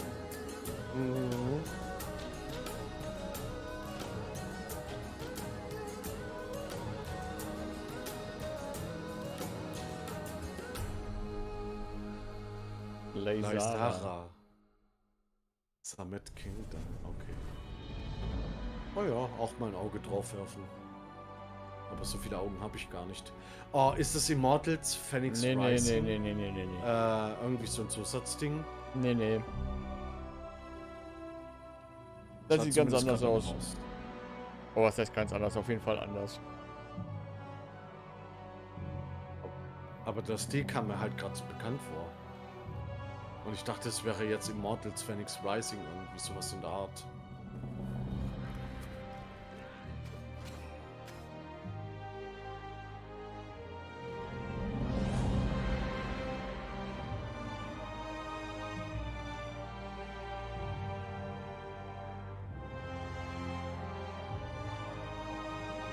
Also stellenweise sieht es irgendwie aus wie World of Warcraft.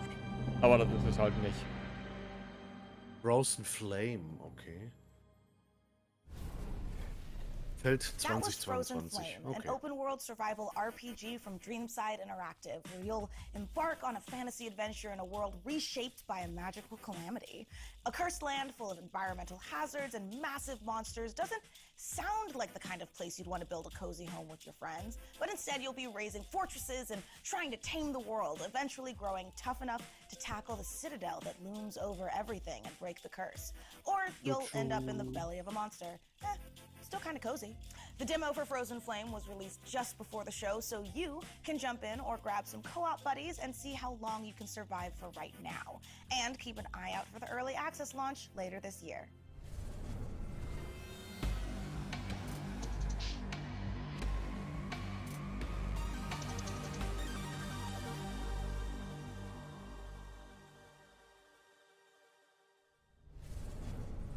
If you could listen to the noise of history, then you would hear by the sounds of the Victorian Age that the world changed forever. The roar of the engines, the bangs from new factories, and the cries in the Victoria streets 3. calling out for revolution. In Victoria 3, Oh, we Paradox. simulate Warum? this era. Weil die nur so Spiele 100 machen. years, starting Ja, in schon, aber 1836, and put you in charge Paradox of a young hat society. allgemein verdammt gute Spiele gemacht. Aber da brauchst du erstmal gefühlt 400 Spielstunden, bis du dann erstmal da richtig eingestiegen bist. Crusader Kings zum Beispiel. Stellaris. Ja, oder Empire at War. So eine Geschichten. Ja. And desires. Listen to their calls and let it influence reform, or turn a deaf ear to protect what is proven and stable. Your politics will decide where you want to go, but your economy, how far you'll come. Taxes, production, trade, and construction. Play these cards right, and you can harness the Industrial Revolution to turn your cities into titans. This is the engine you will need on the global stage. Use pacts, threats, and bluffs to secure your place in the sun. Anything done by war can be achieved with Beginnt halt so diplomacy. quasi im viktorianischen But you Alter can und endet decide quasi when dann. push comes to shove.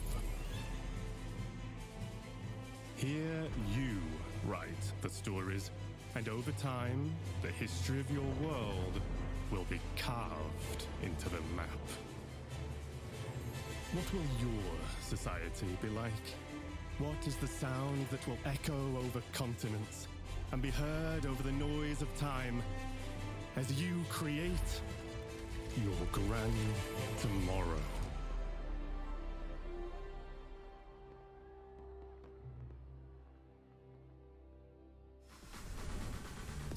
That was the gameplay debut of Victoria 3 from Paradox Interactive, a grand strategy game coming later this year.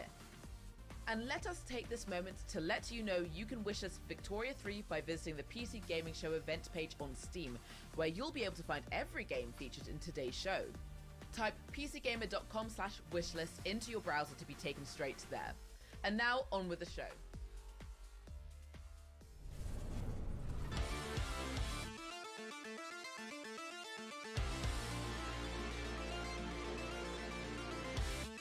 Kann dir wieder die Fäuste blutig hauen.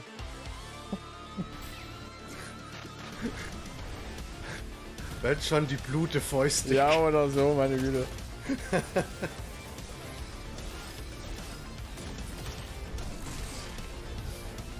Aber what the fuck passiert da gerade alles? Ich würde mal sagen, das ist so ein Arcade-Shooter. Alter.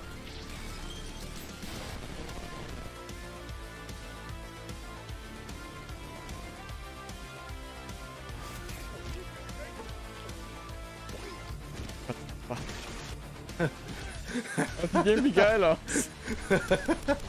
Okay, das sind verschiedene Arcade-Shooter-Spiele. Ja, verschiedene, wie man so schön sagt, Boomer-Shooter.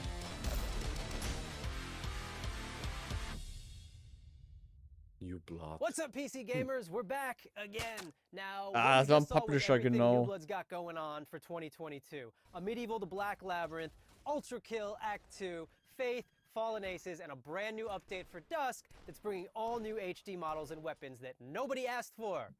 So we're doing it anyway. Now, last year you might have noticed we teased a bunch of games here that we weren't ready to talk about just yet. And we're still not ready to talk about Diese those games. alt But I wanna let aussehenden, you also know that, retro yes, aussehenden we're still Shooter working on nennt a man top-down mittlerweile shooter. Boomer-Shooter. Yes, we're still working on a Fallout-style RPG, my dream game. And yes, we're still working on a car combat game. But we're not ready to talk about those games Ich will dieses just yet. Fallout-inspirierte talk RPG about sehen. Is Gloomwood. Now, 2 years ago, y'all straight up Ja, forgot die to show the entwickeln ja Gloomwood gerade trailer. erstmal daran. Last year, you trotzdem mehr bumped me davon so sehen. Gabe Newell could talk about a bunch of demos or some shit. This year, PC Gamer, you promised. Da You brauchst du, promised we would get to show Gloomwood. I don't want to hear da any brauchst du bullshit. You want a Earliest Steam Deck ad right now or Access. some shit. I'm gonna... Steam Deck. Powerful, Noch portable früher sogar. PC gaming. PC gamer, Wenn der you see this Developer puppy? gets I an will idea drown and this bam, puppy. it's If you don't available. let us show Gloomwood, I am going to drown this adorable. I would never do that. Hi, I love you. So yeah, we good? No. Can we show Gloomwood? Are you sure? Well, all right. It's about time.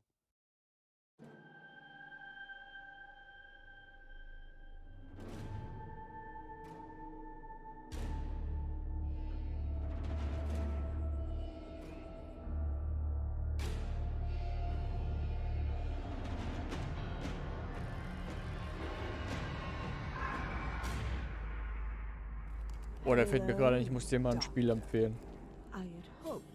Und wieder. Ein Horror-Game, aber das halt... Oh, ein Spiel für dich. Du liebst es ja, so Sachen zu sortieren.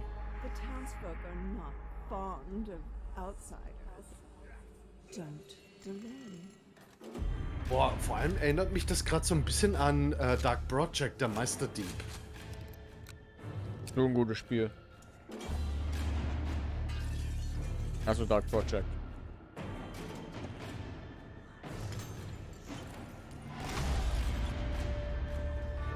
Eiserne Lunge. Okay. Du bist da in so einem U-Boot, in einem See aus Blut. Und du hast aber kein Fenster im U-Boot. Du navigierst nur über Karte und Radar. Und kannst dann halt zwischendrin mit so einer Kamera Bilder machen und kannst dann halt dadurch sehen, wo du bist. Und die Atmosphäre in dem Game ist einfach absolut krank. Also im positiven Sinne. Da bin ich gespannt. Aber 16. August, wenn ich es gerade richtig gesehen habe. Habe ich gerade leider nicht aufgepasst. Ja, ich auch nicht wirklich. There's only one Wir haben thing nur I irgendwas like more gesehen, than playing August New Blood 16, games, glaube ich. and that's probably the URLs they make for them. It wouldn't be a PC gaming show without the silliest, most ridiculous website names in human history. Which is why I'm delighted to share that next, we have a group of such games that run the gamut from medieval mayhem to an adorable animal fight club.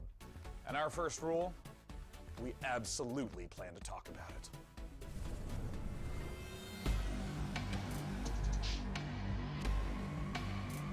Wieder Weltpremiere, oder? Yep. Weltpremiere.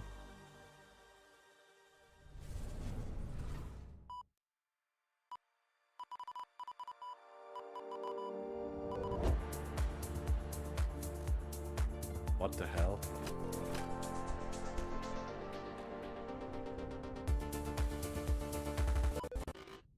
Corrupted what? Why is it always doing this just when I need to showcase the game? Okay, I'm gonna take that. Have you tried turning it off and on again? Yes, I have.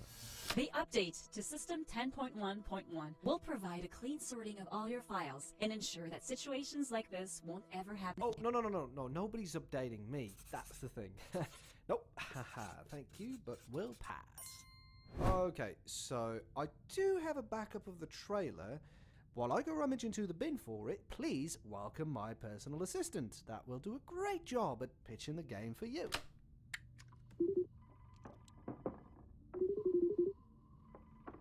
Talk about how cool I am in the story and how funny and witty. You know, just talk about me.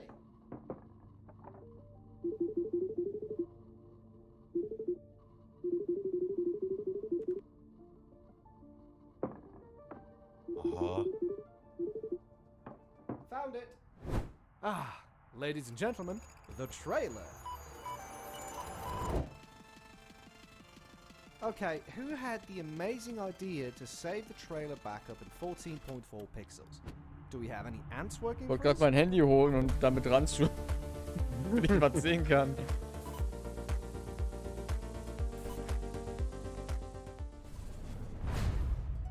Ich glaube, das ist so ein Spiel, wo du dir am besten nichts dazu anguckst.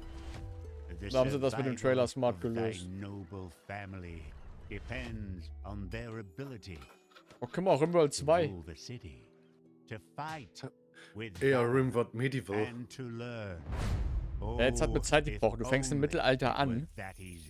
Und endet irgendwann in der Zukunft. What the hell? Das könnte halt wirklich Rimworld 2 sein, sind wir mal ehrlich.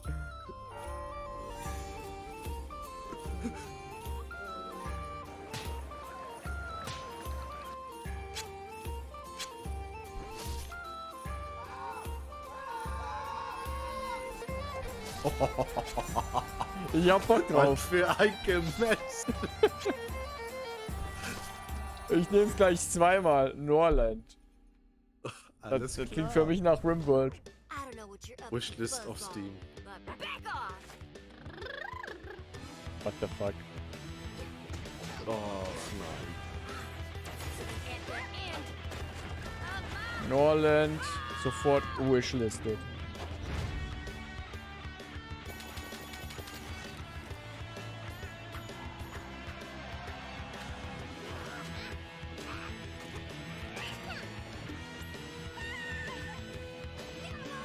Das ist doch so My Little Pony irgendwie. Vom Stil her auf jeden Fall, ja.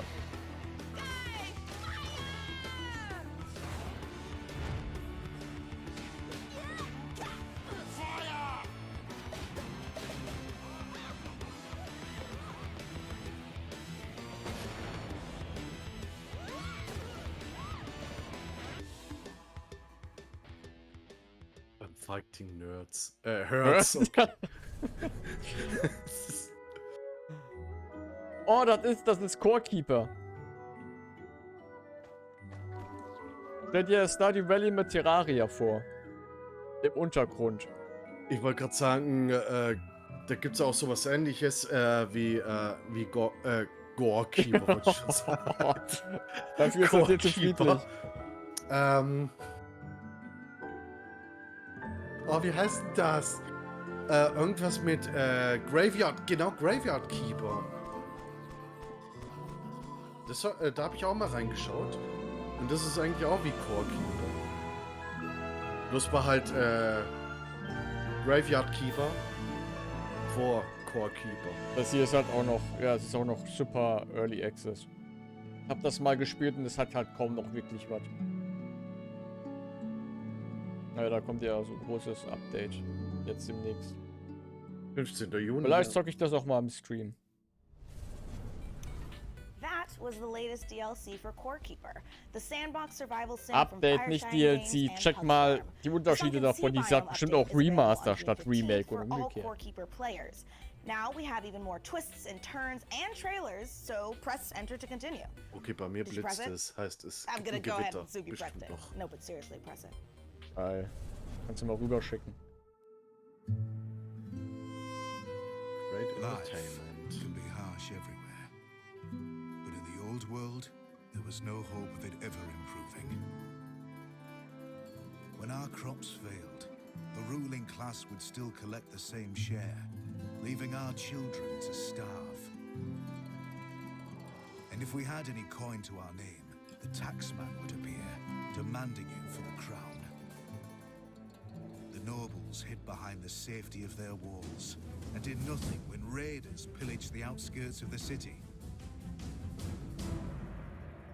And so, some of us decided that it was time to leave, that we'd rather take our chances in the wilderness, seeking the promise of a new land, than starve to death in our homeland. The journey wasn't easy. We lost many along the way. This wild, unsettled land offers us the hope of a new start as the masters of our own destiny.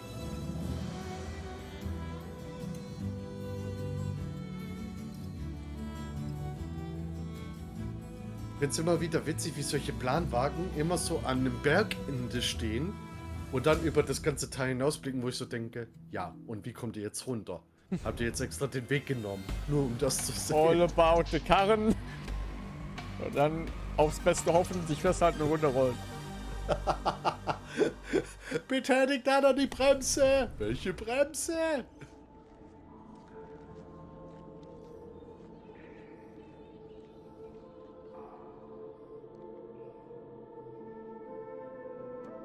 Like your studio.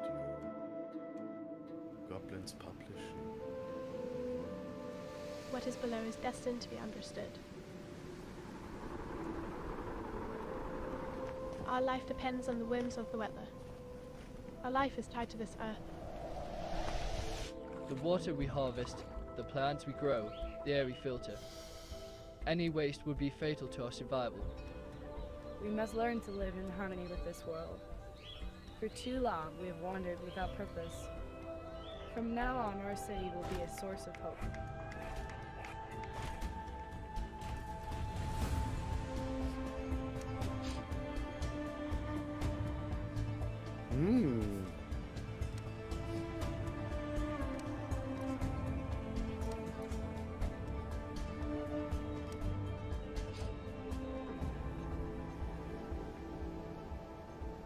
To understand our world, we must explore it. We must find the tablets, the seeds of knowledge that bind all the elements together. To build our survival. To build our city. To live happily.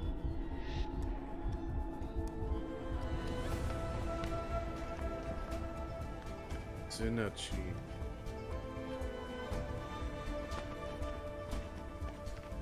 Sieht interessant aus. Welcome to Icarus, Prospector. Ja. The planet we almost Das Spiel vom lost, DayZ-Macher. then found a reason to stay.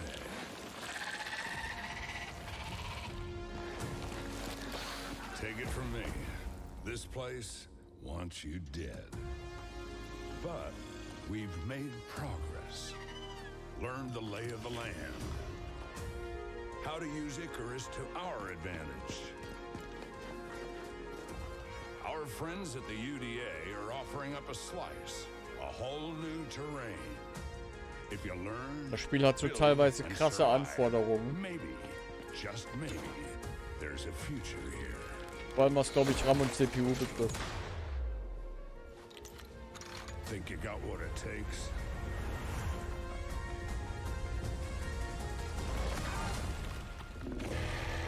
Oh, jetzt Dune. Das ist so ein Spiel, wenn du zu nah mit einer Fackel an der Wand aus Holz oder Blättern stehst, dann fängt das Haus an zu brennen. Icarus, okay. Also ich habe nur vom Titel was gehört, aber gesehen habe ich da noch nie was. In fact, some of the most popular genres today started as PC gaming mods. Right now, modders Sean FMP1 Snelling and Corey Latto are making something incredibly special in the form of an ambitious mod for Half-Life Alyx. It's called Levitation. It's an original 4 to 5 hour campaign that builds on Valve's original VR game, Half-Life Alyx. With Alyx searching for a pair of rebels gone rogue, they've discovered a strange floating building in Sector X and decided to investigate it against orders, obviously. And now it's your turn. Let's go back to the world of Gordon, G-Man, and Alyx with this exclusive gameplay footage. Alex, according to this old Resistance map, there's a control room somewhere outside Okay, das ist the jetzt building das you're in. Half-Life. Sorry if that's Das vague. VR-Ding. The map was drawn using somebody's blood.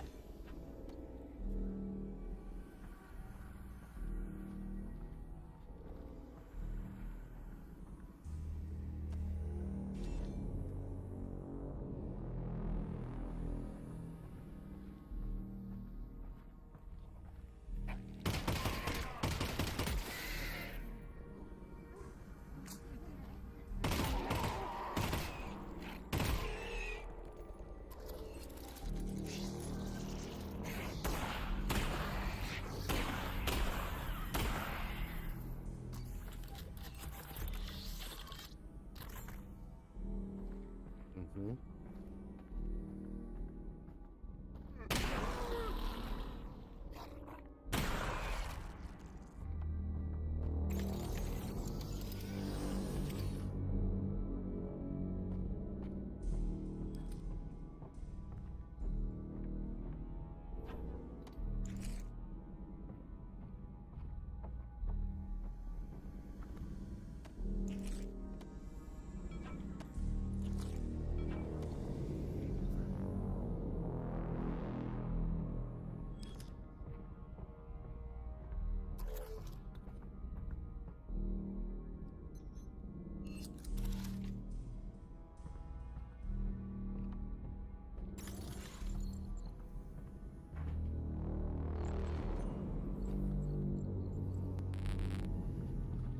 Oh, guck mal, ein Hamstertunnel. I'm detecting an incredibly large energy signature up ahead.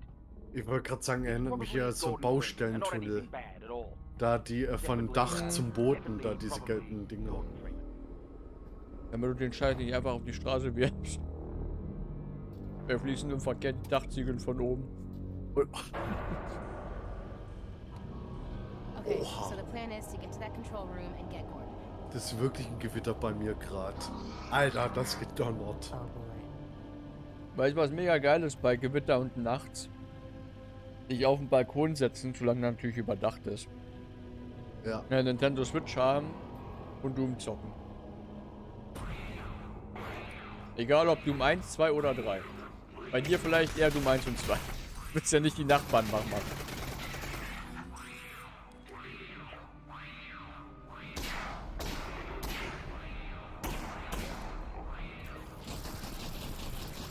Okay, und es regnet sogar.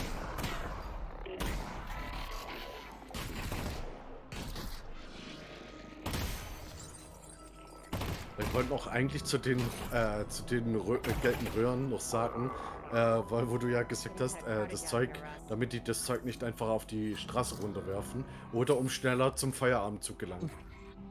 Feierabend! Ich glaube, ich hatte da zu viel Angst, stecken zu bleiben irgendwie.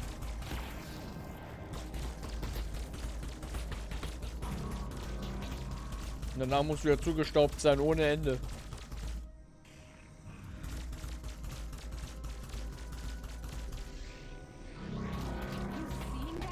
Kriegst du auch unten dann direkt so wie Darth Vader so eine Atemmaske. Weil du selber nicht mehr atmen kannst, weil da alles voller Staub ist, die Lunge.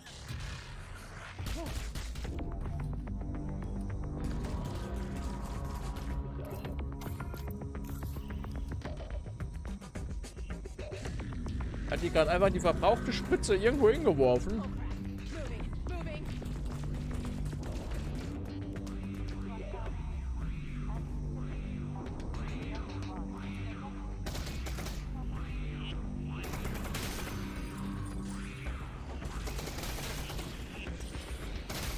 Alter, wie gut die aber ziehen können. Ich habe selber mal bei einem Kumpel sowas VR-mäßiges ausprobiert. Und holy shit, das mit Zielen ist gar nicht so einfach. Ich glaube, auch kein normaler Mensch würde dazu spielen. Ich glaube, die haben da 20 Mal aufgenommen und das war der beste Take davon.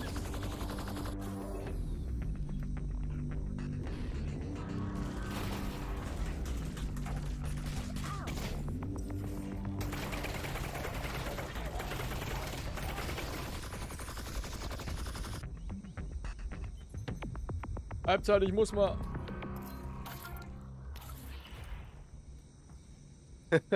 Das erinnert mich an ein Video, wo sich auch einer so auf so einem Dixie-Klo versteckt. Und der eine kommt so, oh mein Gott, no shit, der auf dem Klo, Daddy. Ja. Oh, nice. Ja.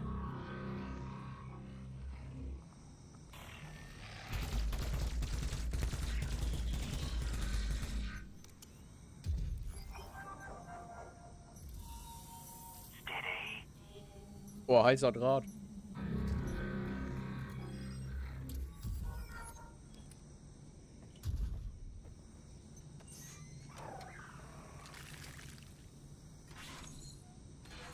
Okay. Ach, Hand drauflegen. Gesundheit, okay. Ja, da wird so quasi so eine Raupe in dieses eine Rohr gesteckt, die wird dann zerquetscht und die Flüssigkeit wird halt nicht gespritzt und das halte ich. Würde ich ja nicht machen lassen. Erinnert mich irgendwie an Prey von 2006 oder 2007. Boah, das Cool, Spiel ich hab ein Snipergewehr und dann auf einmal kommt so ein Schlangenteil raus und setzt sich auf dein Auge zum Zug. Das würde ich so gerne mal wieder spielen, das erste Prey. Aber da überhaupt mal an das Spiel ranzukommen, kannst du halt fast schon vergessen. Mega schade ist. Oppe gleich Heilung, merke ich mir. Ja, vor allem diese komischen Raupen, die so Haare haben, die an Bäumen immer sind. Ja. Die musst du holen. Das sind die guten. Mhm.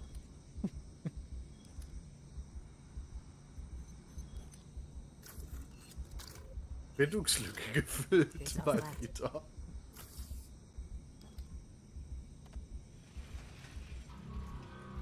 Ich wollte gerade sagen, weißt du, jetzt hier so aufmachen Oder ein Put your hands up. Oder ein hab ich doch schon. Oh, well. Ja, noch put your hands up in die air. Put your hands down. Put your hands down. Stay put, and don't blame me hero. Unser schlechtester Rap überhaupt. Ich war nicht immer so scheiße. Well, folks, this is the end. Okay, dann war's. Ja. Recht gehabt. 2 Stunden. Man muss einfach mal sagen, Xbox und PC Game Show haben es rausgerissen. Da war guter Scheiß dabei gewesen. Ja. Also viele Sachen, wo man gerne mal ein Auge drauf halten kann. 2 hours, we saw games from developers all over the world, and we wanted to thank everyone who tuned in to watch the show. All the developers who shared their work with us, and of course, all of the partners for their help bringing the PC gaming show to life. Indeed, remember to tip your servers, install your firmware updates, and tell me if you know where to find a 3090 Ti. Tell me immediately. Anywhere you can find one, let me know.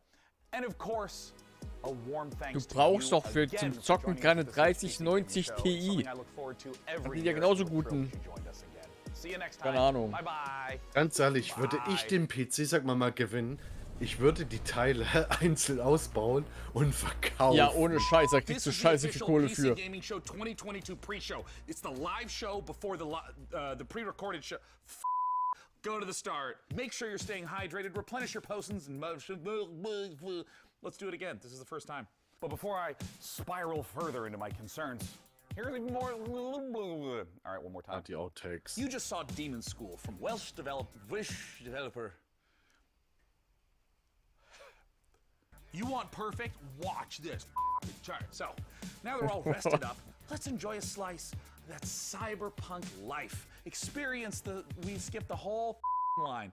We accidentally Das könnte genauso gut auch ich sein. We have come to the end of our show at long last. With so many, I saw my spit fly out, and I hope I didn't get you, man. Oh, good.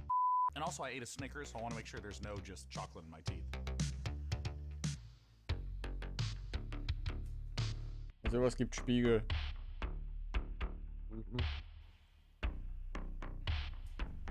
Is there any chocolate in my mouth? The 5.5 gigahertz Core i9 12900KS with a 32 gigabyte of DDR. I was doing so well. Ah, God, there were so many numbers all at once. And game reveals to share with you, which can only mean one thing. It's countdown time. There's a LaCroix burp. It's very close to the surface. It's not a heart attack, it's just a burp. All right, I'm going to do the take. It's gonna happen, maybe. I can do this, I can do this, I can do this, I can do this. Get ready to Nee, aber war overclock your schon echt eyeballs because this unterhaltsam. next trailer is Ja. coming in hotter than Hätte my ich echt nicht computer with more gedacht. than Ja, das mit der PC Game Show ist halt immer so ein Hit and Miss. Entweder da ist geiler Stuff dabei oder halt alles Müll. Bin froh, dass es heute guter Stuff dabei war. Mhm.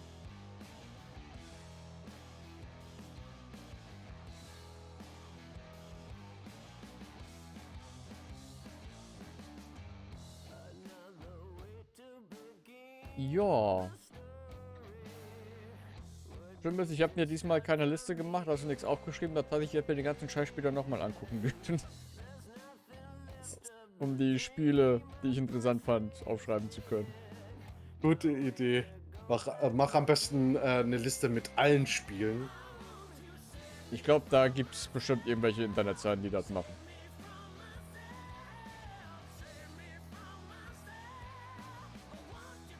Aber auf jeden Fall danke für die Spielempfehlung Eiserne Lunge. Mhm. Muss ich da mal reingucken. Macht es. Ja. Ja. Dann verabschiede ich mich aber. Nun will Feierabend machen. Und ins Bett. Macht es. Jo. Dann schönen Abend noch. Und viele Grüße an deinen Chat und schönen Abend und gute Nacht. Jo, bis dann. Jo, Man sieht boy. sich, hört sich oder so. Genau. Ciao, ciao. Ciao, ciao. Jo.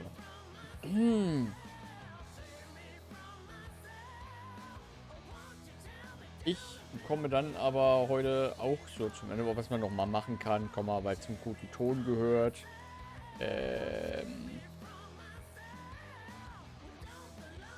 Einmal bei Discord auflegen.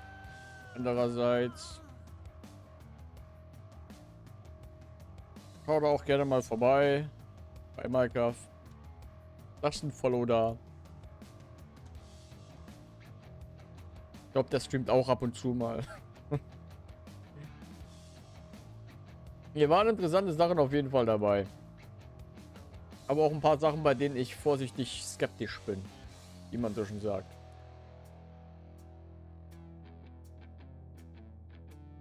Nun denn. Ich würde dann jetzt aber auch zum Ende kommen. Und wir sehen, Schrägstrich, hören uns dann am Dienstag wieder. Mit Rimworld. Da geht's damit weiter. Und dann mal gucken, wie das am Dienstag wird. Denn Dienstag wird interessant. Ich sag's mal so. Ich will nicht zu viel verraten, aber Dienstag werde ich etwas wagen, das das Ende der gesamten Kolonie bedeuten könnte. Aber das bedeutet mittlerweile ja eh mehr oder weniger. Aber ich muss an diversen Ressourcen kommen, an die ich aktuell gar nicht so rankomme. Und dafür muss ich riskant spielen. Etwas machen. Etwas wagen. Und das kann entweder gut oder auch schlecht ausgehen. Es wird, sagen wir mal, spannend werden. Genau.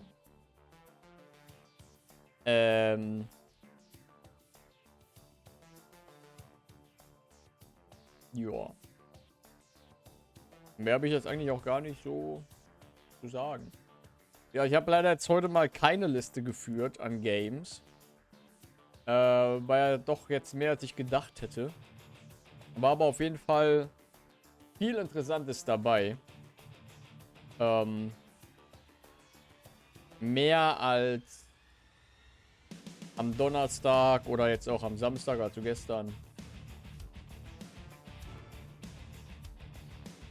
Aber viel Stuff dabei. Und Scorn hat auch endlich ein Release-Datum.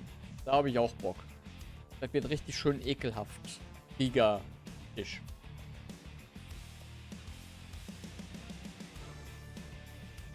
Yo. So.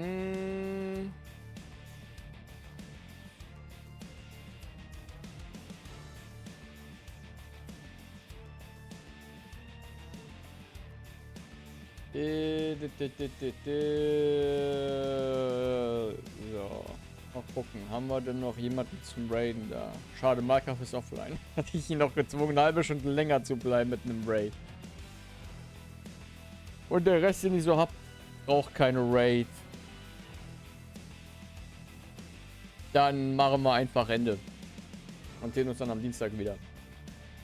Klingt nach einem Plan, würde ich mal behaupten. Gut. Dann bedanke ich mich fürs Dabeisein. Und fürs Mitgucken. Und wir sehen uns am Dienstag wieder. Ich fasse mich einfach kurz. Habt einen schönen Abend. Passt auf euch auf. Bleibt gesund. Habt einen schönen Start in die Woche. Und macht's gut. Ciao, ciao und